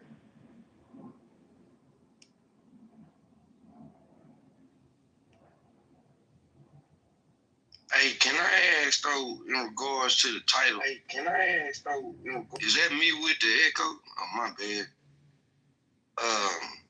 Sorry, why don't Democrats care about kids? It's all good, KK. It's all good. Why don't Democrats care about kids? What indicates that Republicans care about children? Like I understand like having the pro-life stance. That should be the number one reason, right? I guess. But like outside of that, what would I go by that shows that Republicans care about children in the United States any more than the Democrats do? Bingo. Is this just a title to bring people in? Is this based off of some statistics, some stats we can look up, some data we can look up to show that Republicans care more about kids? Because if we look at certain policies, things that have been geared towards helping children, it's Republicans that seem to have more of the issues with those type of programs. So if we're talking policy-wise, and again, I'm not here to say that the Democrats actually care more about children. I'm just going by the policy. Like, who's more likely to cut funding for school? Who's more likely to be against like Medicare, Medicaid. I would say. Rob, I think it was tied. Hold on just a second, Notorious. Brad, are you there? He's the person who put up the title in the article, and it was in a specific situation where there's 700 unaccompanied minors that were brought here illegally, and their families live in this case, I believe in this article, in Venezuela. And so now Democrat courts are trying to uphold him and say, no, they don't want their kids, those kids, to be reunited with their families that live in a different country. I think that's what the topic of the room is or was. But Brad started the room. Are you there, Brad? Is that the direction you want to keep going, or you want to let people free flow? Bradley going once. Bradley going twice. Okay, so I'll just... Hey, Brad out here looking for Keyston, man, so he quiet. Well, Keegan right now, so he be quiet. He said just a second, so while he'll be in a second, I saw Notorious go off. Mike, go ahead, Notorious. Yeah, I wanted to touch on something Rob said earlier. Rob, you had said that you didn't think that white people cared about the crime or the murder, right? And then when I talk about murder, I'm talking about the senseless murder. I'm not talking about the typical murder that happens between all groups, right? I'm talking about the senseless killing. Do you think that white people should care more than we do? Because in my opinion, we don't seem to care. When I say we, I mean black people. What? Are you asking you, say that again? I didn't hear what you said clearly, Notorious. I said, you said that you didn't think that they should really be talking about it because they don't really care about the subject. And so I'm asking you is, should they care more than we care? I don't think they care more than we care. I don't think they should care more than we care. I don't think we should care about their issues more than they care about their issues. I'm simply talking about in the scope of the conversation. I don't think white people really care about those things because, like, the evidence shows that it's happened so much. You feel me? Like, and I'm not saying that they should care, but I don't see where's the care at. Like, what do you have to care about? Like, you purposely avoid these communities as is, even when there's not those things happening. Like, you don't come into these communities. You won't shop there. You sure as hell won't live there. You won't send your kids anywhere over there.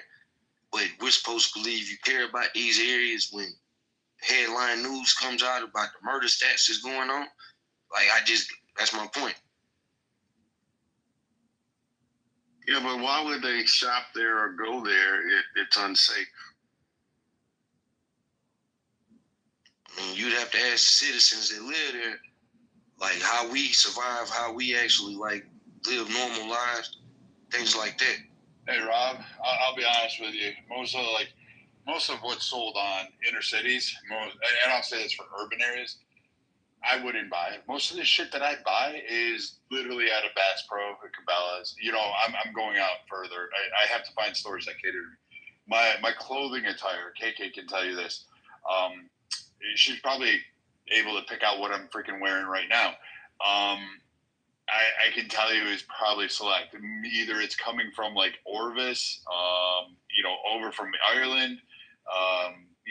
It's going to contain a mixture of outdoor gear that's built to, withstand the Oregon Trail. Like, I would not be the one dying of dysentery. What's sold in the cities would maybe be a restaurant, and I'll go there. But if there's nothing like really in those areas, you're right. I'm not going to really particularly care. It's not my focal point, but I wouldn't want anything negative because my pursuits are vastly different from somebody who loves that urban life. I can pick on KK. She's all about the glamour, glitz, and Gucci, the way of life. She's going to stroll down there and she's going to be shopping. She's going to enjoy those. That's her forte, not mine. And so white people are not a monolith. We're all not kinfolk. KK's not white, by the way. She's just got a fat ass. The thing is that that's a fact. The thing is that I can't help you. Do I think that you should be discarded in the neighborhood because it's a racial demographic? Fuck no, absolutely fucking not. That's like the most horrific thing. In fact, I'd want the National Guard to go in there. If you have women sitting there saying, I can't use the front of my house, I have to eat in my basement and live in my basement because we're afraid of a stray bullet going through our neighborhood, yes, send in the National Guard. That person is being held prisoner. Fuck, I'll kid up. I'll go back. I'll get my old uniform out. I'll get my gear on. I'll take my M4, which is a different platform from an AR-15, and I'll go clear those streets. And I have no problem doing it. I'll do it at night, all day, every way. And we'll have a good time doing it. People won't like how I get it done, but I promise you she'll be able to eat in her living room and sit on her porch by the time I'm through. I want help. I don't think a citizen needs to live under that. I don't want them to live under tyranny. I want you to be free. Like, that's what I care about. Like, you're right. I don't care about your individual neighborhood because I got mine to worry about. But it doesn't mean I want you to be stopped. And it doesn't mean I don't want you to live a happy life. Hey, Brad, I feel what you're saying, but here's the thing, right? We talk about what happens in the urban communities, the guns, the killings, but we skip how the drugs got there. We skip how the guns got there. We skip the reason that it's put there. You know, a lot of these neighborhoods where the crimes have gone down and people have killed each other through the drug gang or the gangs or whatever it is, they've come back and bought those houses for little to nothing and gentrified. You know what I mean? So I say that to say this. At the end of the day, I'm not making excuses. You have to be accountable for your own actions wherever you live at. But it's not designed the way that it is. You know, it has been designed. We saw what happened during the crack era, and how it decimated families, how it decimated neighborhoods. And now we're seeing it happening with white people, with meth and heroin. And the difference I'm seeing is how everything is handled. When it went down with black people, you know, they looked at crack zombies, these people animals, but now it's a sickness and an illness, and we're passing out free Narcan, Carson, and Tucker. It's a hypocrisy on how things are handled in America, considering who it's happening to. And this is not me necessarily trying to play the race card, but it's just being honest. These guns, these drugs did not get in these urban neighborhoods by themselves. They were strategically put there with the intention that motherfuckers kill each other over this shit. Let me say this. Go ahead. This dope in America is an American thing, man. Let me say that. I can guarantee the high school that, well, I don't know how old they are, but let's assume y'all around my age, KK, Marshall. You feel me? I can guarantee it, y'all. I can guarantee. Well, I know it her. If she only 21, they partying at her all-white school. All I'm saying is that dope moving everywhere. Any white college campus, any area that white folks are at, that dope is moving. Like, it is what it is. This is an American issue.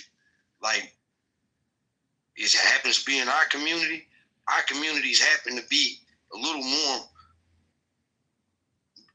unstable. So you add drugs in an unstable environment, hey man, it sometimes comes out like this. But it's like, this is an American issue. It's not gonna stop. Like, yeah, there was a total difference in how people were treated for heroin and meth. Like, even fentanyl. Like, fentanyl, the mandatory minimum should be placed on fentanyl, if you ask me. Like, you should get that mandatory 20-25 for that gram of fentanyl the same way that Rocker Hard was giving boys 10-20 for a couple grams of crack. Crack really ain't do folks bad like heroin and meth did, or fentanyl. You want to keep it a bean. The issue with crack was the violence behind it. Man, you know how many functional crackheads it is out here? Hey, but see, y'all don't. That's what I'm saying. Y'all don't see that because they're gonna sensationalize the crack mother. They're gonna sensationalize the idea of a crack baby. They're gonna sensationalize that man on the corner that do tap dancing and shit with no teeth. They're gonna sensationalize that to make that the face of the crackhead. When I'm telling y'all, this is somebody that sold crack for a good portion of my life. I'm telling y'all, it's far more people that go to work in suits and ties. You feel me? Restaurant workers. debt collectors, insurance agents, they're doing crack far more than that guy that's on the street. Crack, bro. Coke or crack? No, I'm talking about no. I know that. Rob, who's the face when I say that person's a meth head? Does it not drum up pictures of a white man in a white shirt, ripped jeans, with a mullet on his fucking head, and some fucking shaggy dude fucking? Will you say he's demonized the same way that crackhead was? Fuck yeah, we are, because we don't want those people in our communities. Nobody. I would not say that they demonized. I'm sitting here watching where I just moved from. You're like cozy up to no, I don't think white people cozy up to meth heads. I know that white people are classist. So I know that white people don't give a shit. White people don't give a shit about the Appalachians. Let me help Rob's point. Mitch McConnell did a whole Congress policy to help the meth head. Hey, police officers, when you interact with these people, you need to be empathetic. So no, it's a different marketing. Absolutely. And let me give y'all one example I'm looking at right now. And it's funny you said Mitch McConnell, because I'm in Louisville, Kentucky right now. That's where I'm at. And I'm watching where there's a drug and treatment facility that is put in the hood, and it's called a healing place. And in this drug and treatment facility, most of the people in this drug and treatment facility here, believe it or not, are white. They're here for heroin, now whatever they're doing, right? Here's the thing that I noticed that I kind of agree with both of you on, right? Even when you're looking at white people on their own, right? They don't want the trash in their backyard. Most of these people who are in this treatment center right now come from suburban homes that had parents that had decent money, and they just got caught into the drug life, whether it be through college or just experimenting or whatever it may be. But they don't want that treatment facility in their neighborhood. They want to put it in an already fucked up neighborhood. It's no different than when you see a person littering it, like they're littering in a neighborhood in a hood. But if they went into a suburban area, they're not going to drop that piece of paper or that popsicle stick down on the ground, because they feel like either a cop might ride up on me, or it just ain't no other trash out here, so I ain't going to drop it. So we got a philosophy right now. I do believe there's a hypocrisy on how things are dealt with. Even white people on their own, like my man made a good valid point. They don't care if you from Appalachian, you drink Mountain Dew, and you do meth and got a mullet and teeth missing. Them white people ain't gonna claim you that ain't in their life. They're gonna look at your ass like, get this motherfucker out of here. Yeah, but build that treatment center for him down in the hood with that mother nigga. Put him with the nigga. I think if we just limit it to the ancillary anecdotal thing of claiming, they're always going to win that argument, because claiming is something that is spontaneous. It ain't nothing you can see nationwide. The thing is, nationwide, we put out these little tropes, these little fantasy comments about one community, and then the other community does the exact same thing or worse, and all of a sudden, let's not talk about that. As an example, I use the words black commit crimes. Well, when you look at it, the word commit doesn't even show in FBI statistics. And then FBI statistics are really tracking 911 calls and what people are charged for. Well, this is why blacks have the third highest conviction rate, but nobody wants to talk about that. That would be more symbolic of commit, the fact that they have the conviction rate. But we don't like to talk about the conviction rate because certain people want the identity politics to only go off of speculation and what could be happening, which they'll say, you commit these crimes. Okay, show me the connection tissue. Oh, laugh, joke. It's never serious. So blacks are convicted the third most behind Latin people. White people are done the most because mathematically they're the most here. But this whole commit most crimes, or just like you're talking about the drugs, a lot of this stuff is just the optics that people like to put out as a talking point. And I wish Americans would get past this stuff, because if black folks were allowed to do what the blacks in England did and the blacks in Brazil did, have a bakery shop and be left alone. Go ahead and create this farm over here and be left alone. We had so many instances here up until 1960 where people were just killed for being well-read and smart because somebody jealous didn't like it. The black guy fought back. He went and got his white friends. The black guy pulled out a gun, and now you hide behind your friend, the sheriff, over some shit that you started.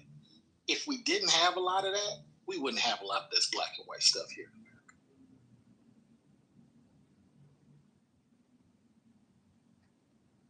Hey, Hug, if you're in Louisville, just make sure they don't put that treatment center near Mama's Mustard. I want to still visit when I get out. Oh, yeah, that's the shit, man. Hey, listen, no doubt about it. I won't let that happen. Yeah, I love Mama's, man. That's some good food right there. Hey, I can imagine Kentucky got some good-ass soul food restaurants. You would be surprised, man. I mean, there is a few good ones, man, but you would expect more. You know, it's just after COVID kind of happened, it put a lot of your mom and pop restaurants out of business. It's starting to pick up again, though.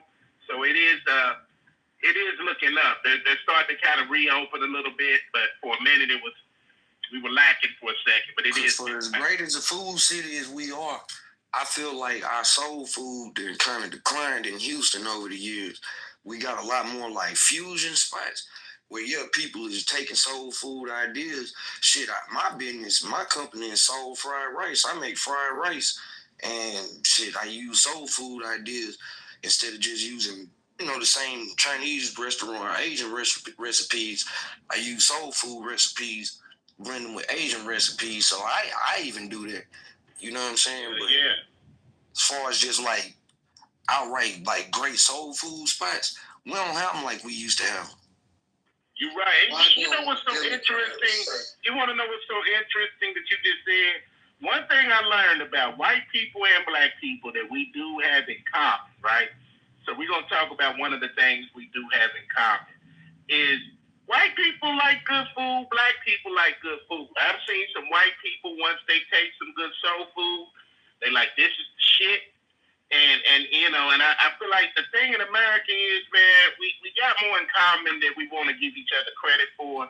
But I feel like the government makes money off division. They make money off off distracting. And I feel like when we talk about racism and racist things that go on, that's not always the norm. That's what they want to promote to take their mind off the fact of all the other issues that they're putting into play when you're asleep at night. All of the laws, all the regulations, all the bills, everything that's being passed that the American people don't know about because we're so distracted by the optics. We're so distracted by the bullshit that we don't see the play that both Democrats and Republicans are complicit to. These motherfuckers are truly cahoots on the low, but we thinking that it's. Yeah, but we as black folks got to be a little bit more honest too. There's a lot of stuff we can do internally that we don't like doing. And if we bring it up, then the city blacks get pissed off. You know what I'm saying? So, I mean, there's a lot of stuff you can say that happens outside of black, those people who are black inside of America. But you even look at the people who are cosplaying as if they black American and really they Caribbean. Really they're Africans. You know what I'm saying? And they go out and do these crimes, and then we get labeled. You know what I'm saying? As if it was us, instead of realizing it's the dude that just got here in 2009. All right, see, like, let me ask you this. Let me finish the mic. My bad. You got it's hard to get the microphone from y'all because you got it. You got it, big dog. So it's like black Americans do have to start policing themselves, and especially black males. Black males need to be way more well read, way more managers, and we're hustlers, and we love entertainment. We got to get beyond that. Go ahead, bro. So look, this the one thing, like when it comes to like other like black immigrants or whatnot. What are you to say to that African that grew up in the neighborhood like mine's with right next to us, you feel me? Yeah, in his home, his parents is Nigerian. Ain't no doubt about it. His name is a Nigerian name. You feel me? You heard of the rapper dude named Toby from Houston? Yeah, it's a lot of them. No, I'm saying, have you heard of the rap dude? All right, well, he got real popular, man. I think y'all would like his music, but he from my neighborhood. Me and his brother is way tighter because he younger than us. But they African. But them niggas grew up with us on the block. You feel me?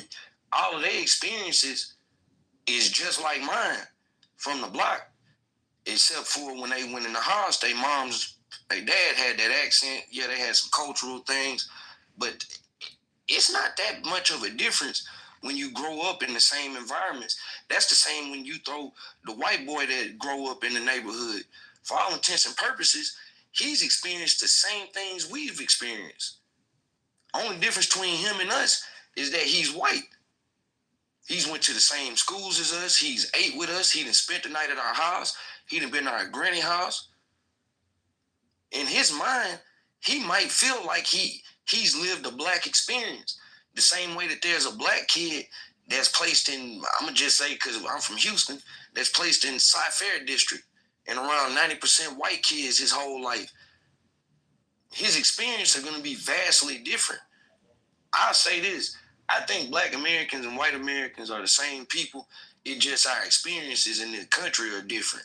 But when you talk about the food we eat, which is what we got on, that led us here, it's the food. Like we eat the same foods, maybe they're seasoned differently, but we're basically all Christian and some when it comes to religion. We speak the same language. We got the same narrow-minded view of the world because I hear it in this application when we have rooms with people from outside of America. We all got an American exceptionalism idea, even black folks.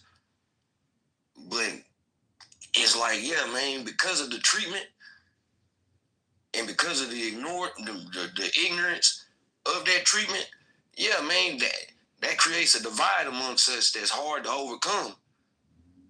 So I disagree, and here's why I disagree. I think the way you present it, and I used to think like that because I'm from the block. As people get older, new groups start to appear to them. So let's use your African example. That person who grows up with you, let's call them Eritrean for this example. Now he starts getting older, maybe college, maybe after college. He's interacting with other Eritreans. Now the pull of that culture takes him away from that symbiotic relationship of growing up right next to you. It's just something that happens. While you and I may continue to stay stuck because our only cultural example is that hood. Let's take the white guy.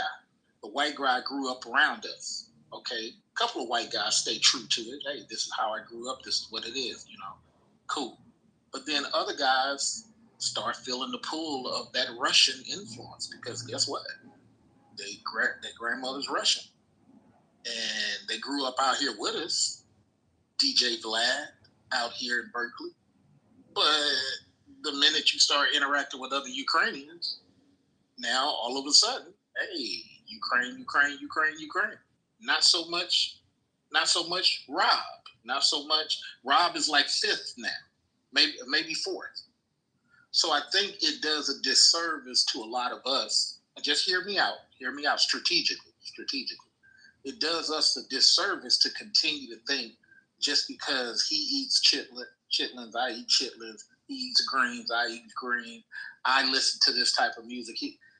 People tend to change as their culture starts to pull them one way or another. And now you're starting to see, okay, I did grow up here, but now I'm over here with this group as a 40-year-old guy, and we're collectively using our money to go against that hood that I grew up in and turned it into, let's say, something that the Yemen do a lot. The Yemen will sit up here and use their religion to get stuff amongst blacks, take it over, and then exclude the black Islamics from it. Wake that up, Ryan. They will kick the black Islamics out of stuff that the black Islamics helped them get. And then when you see them in the power structure, it'll only be based on caste and not so much, hey, you're a fellow Islamic. So Americans got to wake up. A lot of this stuff is not as simple as we would like it to be, but maybe that's just my view I could be wrong.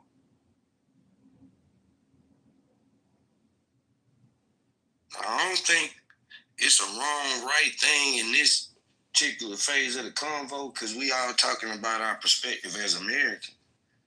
And I do hope at some point, I ain't saying we got to be on some kumbaya shit saying black and white men and white women and white and black women are sisters and all that shit. I do hope we could realize that we got far more to gain by not being on some of the silly shit. Rooms like this is good, in my opinion, because we could share ideas, we could disagree, and then we could figure out maybe something that might work better for us as individuals. Hopefully we could figure it out on a massive level so that we don't need government intervention. Because if we're for small government and less government intervention, we shouldn't want to see the military occupy our cities. Yeah, but if we don't want that, we should have never passed NAFTA. We never should have did Reagan's NAFTA because that's interfering. That's big government. And we never should have did Bill Clinton on steroids NAFTA. Well, we know that big government thing is really a lie. But the problem is, you say we want smaller government. We can't pass policies that force bigger government to happen. Right to work is a big government policy. It says you, the small man, can't do small man stuff. It restrains you. So I don't follow, I read these policies, bro. I go on congress.gov and I read this stuff. I think that what's unfortunate is we got so many Americans that use the talking points of whatever, and that's cool. That's cool. But then when you dig into the detail, why are we stopping black farmers today, but allowing white farmers to do what they want to do? What the hell is that? Why is we got a bill that got passed for black farmers got rescinded? Why is that happening? I thought we wanted just what you said, Rob.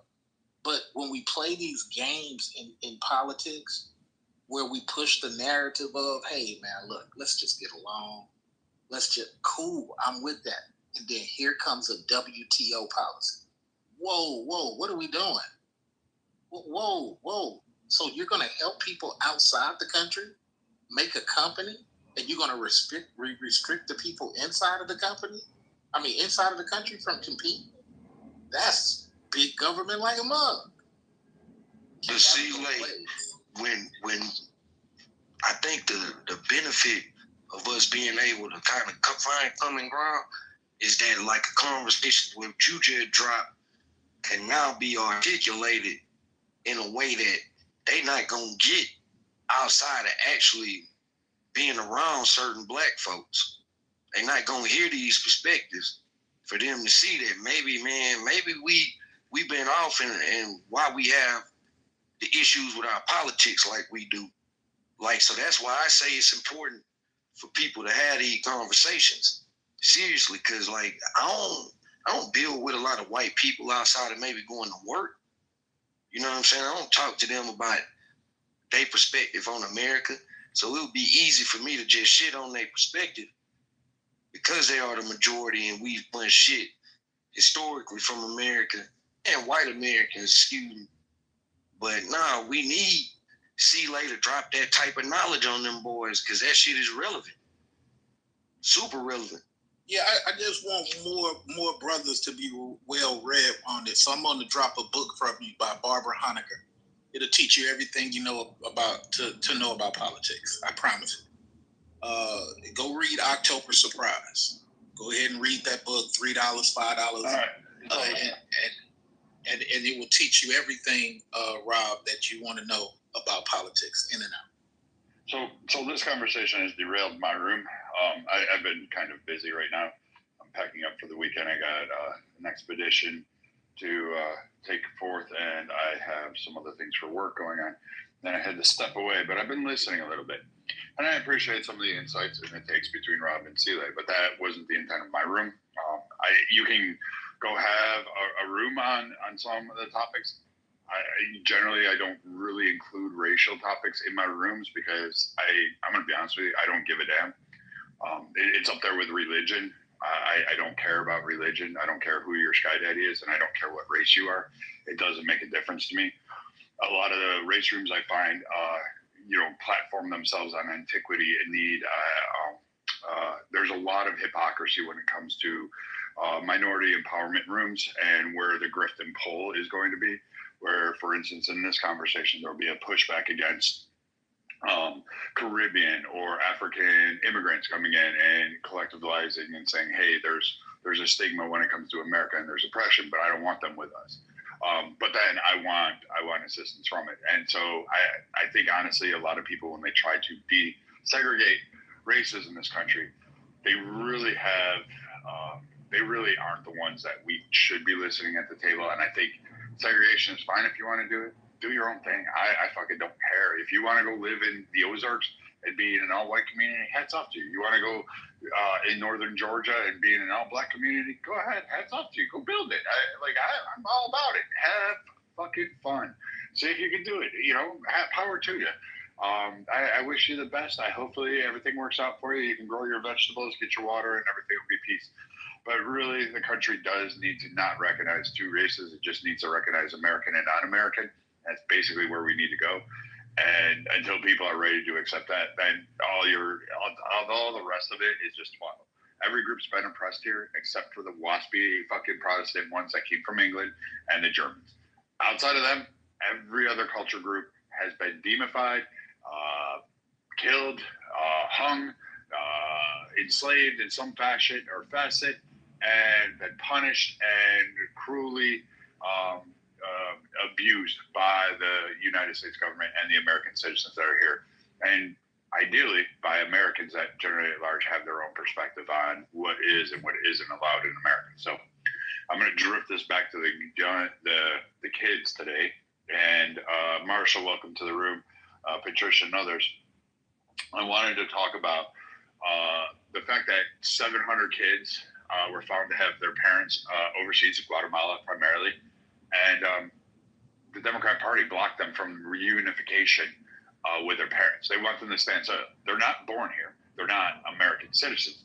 They were used to get across the border. They were unaccompanied minors. And I'm confused as to why the Democrat Party would prevent children from being with their parents, despite the fact that the parents overwhelmingly are asking for their kids back, because it makes no sense. So if somebody has an answer to that, I'd like that. The other thing I was talking about was Epstein's Island, and the fact that it revolved around kids. Like, why is it, everybody's all Trump's a pedo. But when the whole list starts to get pushed out and people start, hey, let's release this, I've got Democrat chills trying to find friendly judges to block release of information about the kids and who is involved in gang raping kids in Epstein's Island. It seems really weird that the Democrat Party itself is Trump's a pedo, but you don't want to release any of the information. You just want people to take your word for it.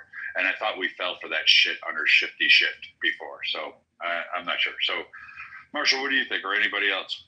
What do you guys think on this one? I mean, I think if the Democrats are standing in the way, that's not a good thing. I would be curious why they're standing in the way, if they've given a reason. But just if the parents want their kids back from Guatemala and we're not giving the kids back, I'm not sure why. The American foster system is broken. Well, the Texas foster system is broken. The American foster system that I understand is subpar. So I'm not entirely sure why we would do that, other than maybe protecting these kids from becoming sex slaves or like being pressed into a gang. But even then, if the parents are contacting the United States going, we want our kids back, and they're actually the parents, then we should probably give them their kids back. So that's about the long and short of it for me. So I totally believe that the Clintons run the Democrats. There's nobody, not even Obama, nobody's more important than the Clintons. If Bill Clinton is defamed for a second time for any reason, these Democrats will never recover for another 50 years. Because in the black community, Obama is no longer liked by the black men because of some of the stuff he said. and there's the Democrats literally have nobody. And I truly, honestly believe that Knucklehead Bill has some stuff that we're going to find out after his death, and they're doing everything they can to fight that image coming up. The thing about the Guatemala is a lot of these judges are out of control. I mean, a lot of these judges are, I don't know, they're just trying to insert themselves into a lot of stuff. At the end of the day, the Fed is going to reign supreme, or the Supreme Court is going to overrule said judge. I think people, as it relates to these Guatemalan kids, they're really doing this for optics. I don't think they care one way or another. I think they know that on the liberal side, there's a lot of bleeding hearts. There's a lot of small violins. And it's the same way we say, here's teacher number 1,467 accused of messing with these kids. When is that going to stop? Once we catch the woman, or sometimes the guy, we give them a nice ankle bracelet and send them home. So it's like, when do we start caring about these kids? I just see it's crazy what's going on right now.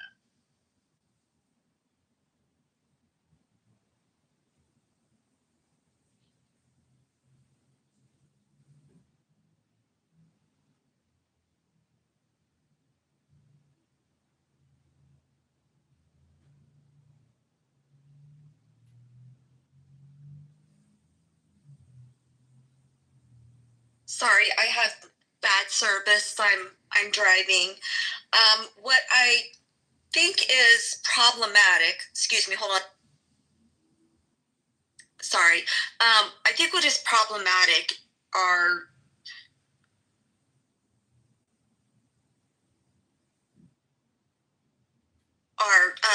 administration. As soon as they get in, they change blanketly a lot of policies that are harmful and not productive, in particular in this situation for the kids.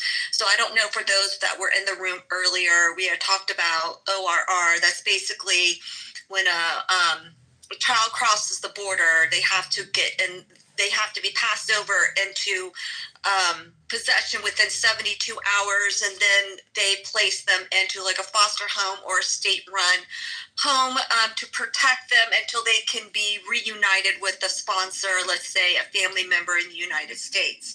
So underneath the Biden administration, what they did is they actually stopped doing the DNA testing when they're doing reunification to identify. So when you heard stories about when they were looking for these kids, they would find them all at different odd addresses to include businesses, and they would have like 20 or 30 kids claiming one certain address. That itself is a big red flag. And since we have Homan in his role, he has worked with several different administrations, and he's able to determine like what works, what doesn't work. And that's the reason why we have the problem that we have right now. I get tired of every president, and to include Trump on things as well, even though I'm a Republican, is the wide blanket of changes, and then the bad guys, and then in this particular, the sex traffickers of young children, benefit off of that. And I don't think the administration always does things to the betterment of society. They just do it to the betterment to an actual party. So that's how Brad kind of got onto this subject in the room. Notorious or Shipwrecked, did you guys want to, or Othello that just came up on stage, would you like to speak on the title?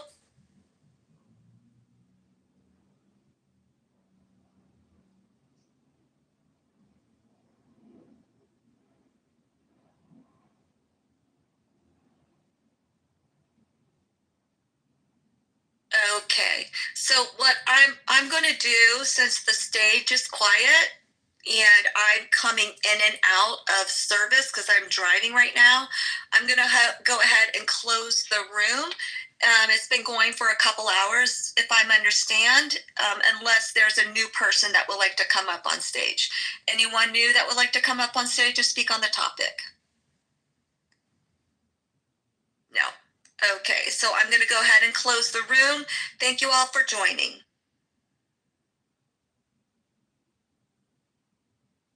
he can do for his political career. So I'm not afraid of that. But we, Kajulubin, we want to know.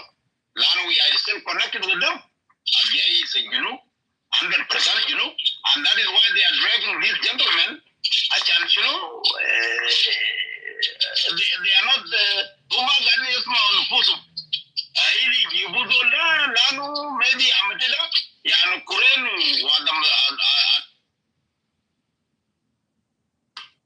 عشان كده دايرين يجربوا متيانغنوك يا متيانغنوك yeah. Sorry. اسمع يا دوب فرانسيس بدأ يتكلم كده يجيبه كده السبيتش بتاعه he just start talking now. Oh. Play it again. Did you share it or what is the same room? Okay. All right.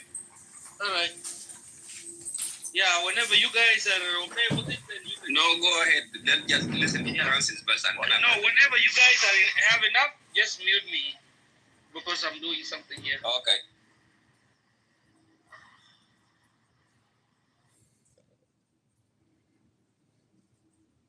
Been on death row, but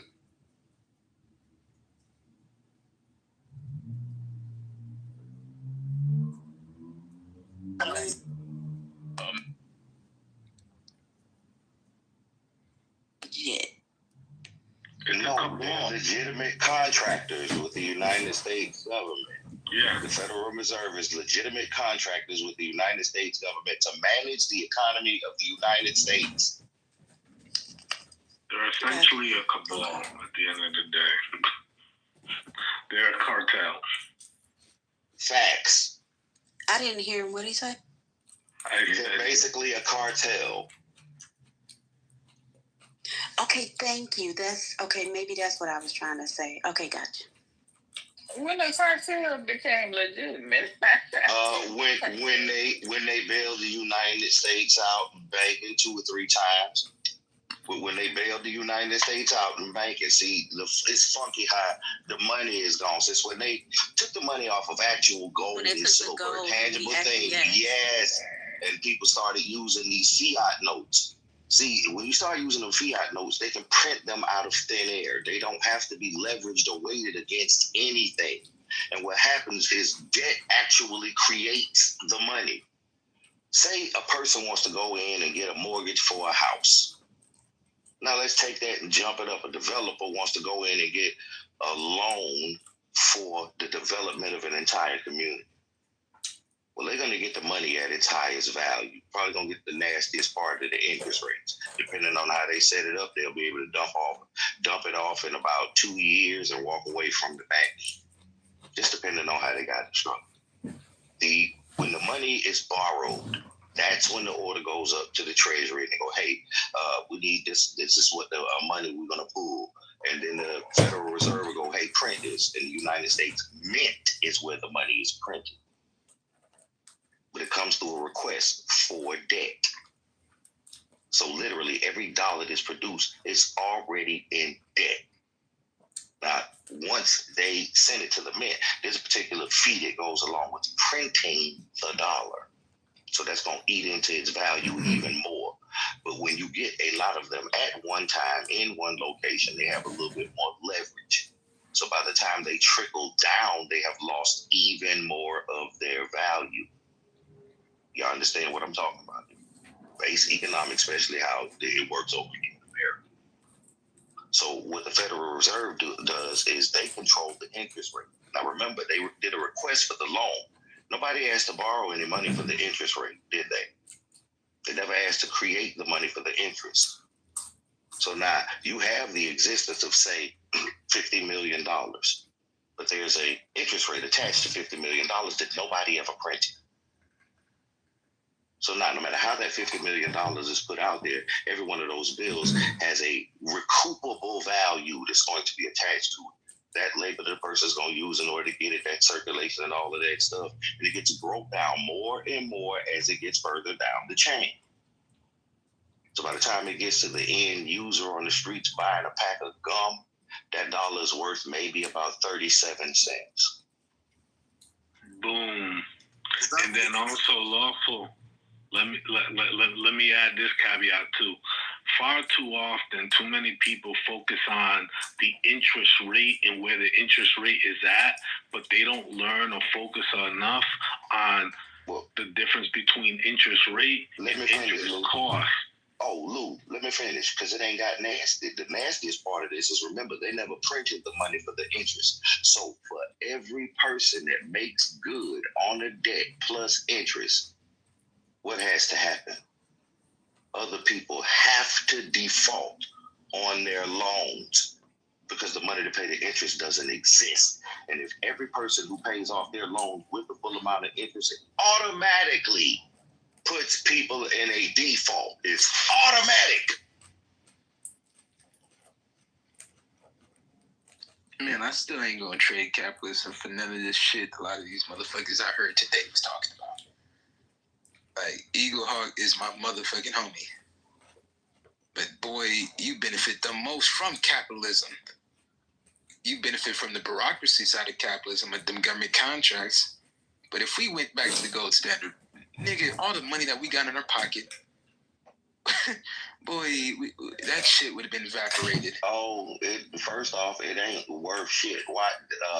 Oh boy, did it. What you call it? D1 sat on stage and did an experiment, dude. He said, "Look, man, I'm gonna take this money. I'm gonna take this bill. I took a $20 bill." And he tore it up into little bitty pieces, right? He said, "Man, it just went from worth $20 to now worthless." Now, you can't do that same thing with gold or silver, because when you melt either one of them down, they still got value, don't they? You can hammer them out flat and they still got value, don't they? It's intrinsic value.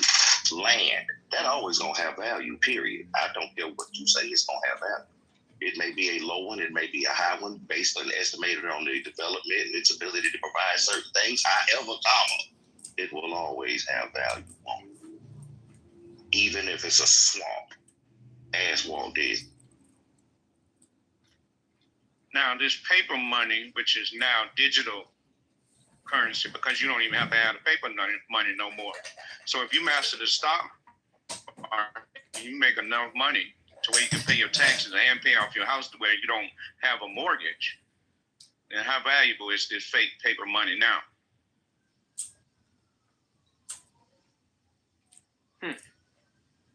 That's one of the best questions. The beautiful thing about fiat notes is you can purchase tangibles with them. Close the loop, if you will. 12 USD 411. The United States federal law says how you supposed to spend fiat notes, Federal Reserve notes. Nobody looks at the law. Anybody want to pull that up? 12 USD 411. I don't know, but you got me interested. I've been watching Suits. I'm going to be a lawyer by the end of this year. 12 USD. Anybody want to pull that up? Pull that up. 12 USD 11.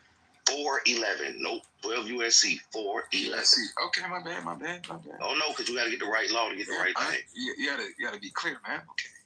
Yeah, I think since 2020 we've been trying to figure out how to master this illusion, because everybody says illusion, and I said, well, that should be the easiest thing to master. So for me, the goal is to master the illusion and have the illusion serve me.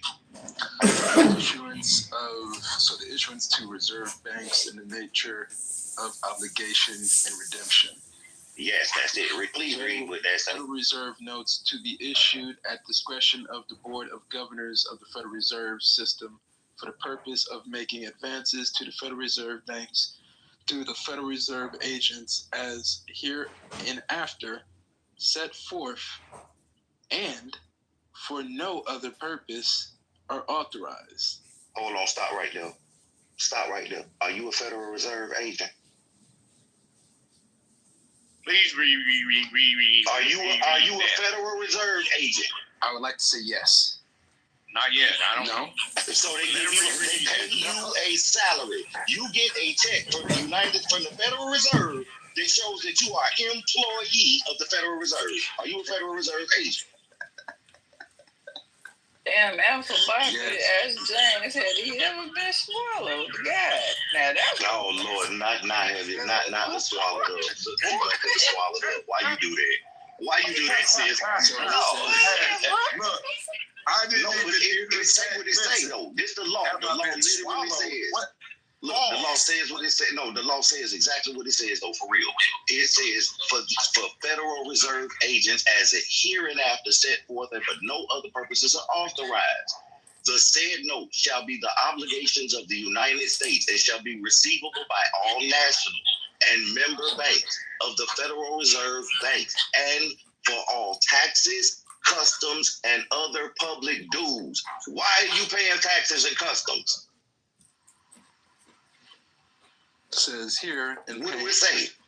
Man, we don't know shit. That shit. What y'all doing? The law just told you. Wow. America. Okay, hold on. Let me finish reading the law, and then we can just go all the way through. They shall be redeemed in lawful money on demand. They shall be redeemed in lawful money on demand at the Treasury Department of the United States and in the city of Washington, District of Columbia, or at any Federal Reserve Bank. So if they shall be redeemed in lawful money, are they lawful money?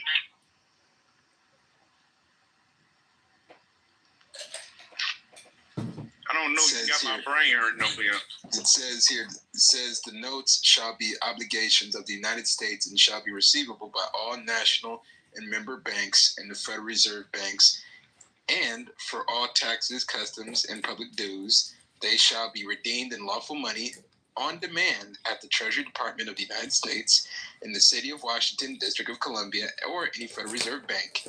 In plain English, this means the issuance of Federal Reserve notes, the paper money that we use every day, $1, $20, $100 bills, are literally issued at discretion of the Federal Reserve Board of Governors. The obligations of the United States are considered obligations of debts of the United States government. Legal tender use, Federal Reserve notes must be accepted by national banks, Federal Reserve banks, taxes, customs, and public dues. Redeemability, by law, they are redeemable in lawful money on demand at the U.S. Treasury or any Federal Reserve bank. Historical context, the Federal Reserve Act of 1913. Ask it, what is lawful money? Oh, shit. Article 1, Section 10 of the United States Constitution. Ask it, what is lawful? Gotcha. 31 U.S.C. 5112. Ask it, what is lawful money? The kind that you take out your goddamn pocket and go spend. What y'all got going on here? Yeah. And Eric, you don't want to learn shit. No, I don't want to learn today. I want to stay Go get you a damn plate and go eat something.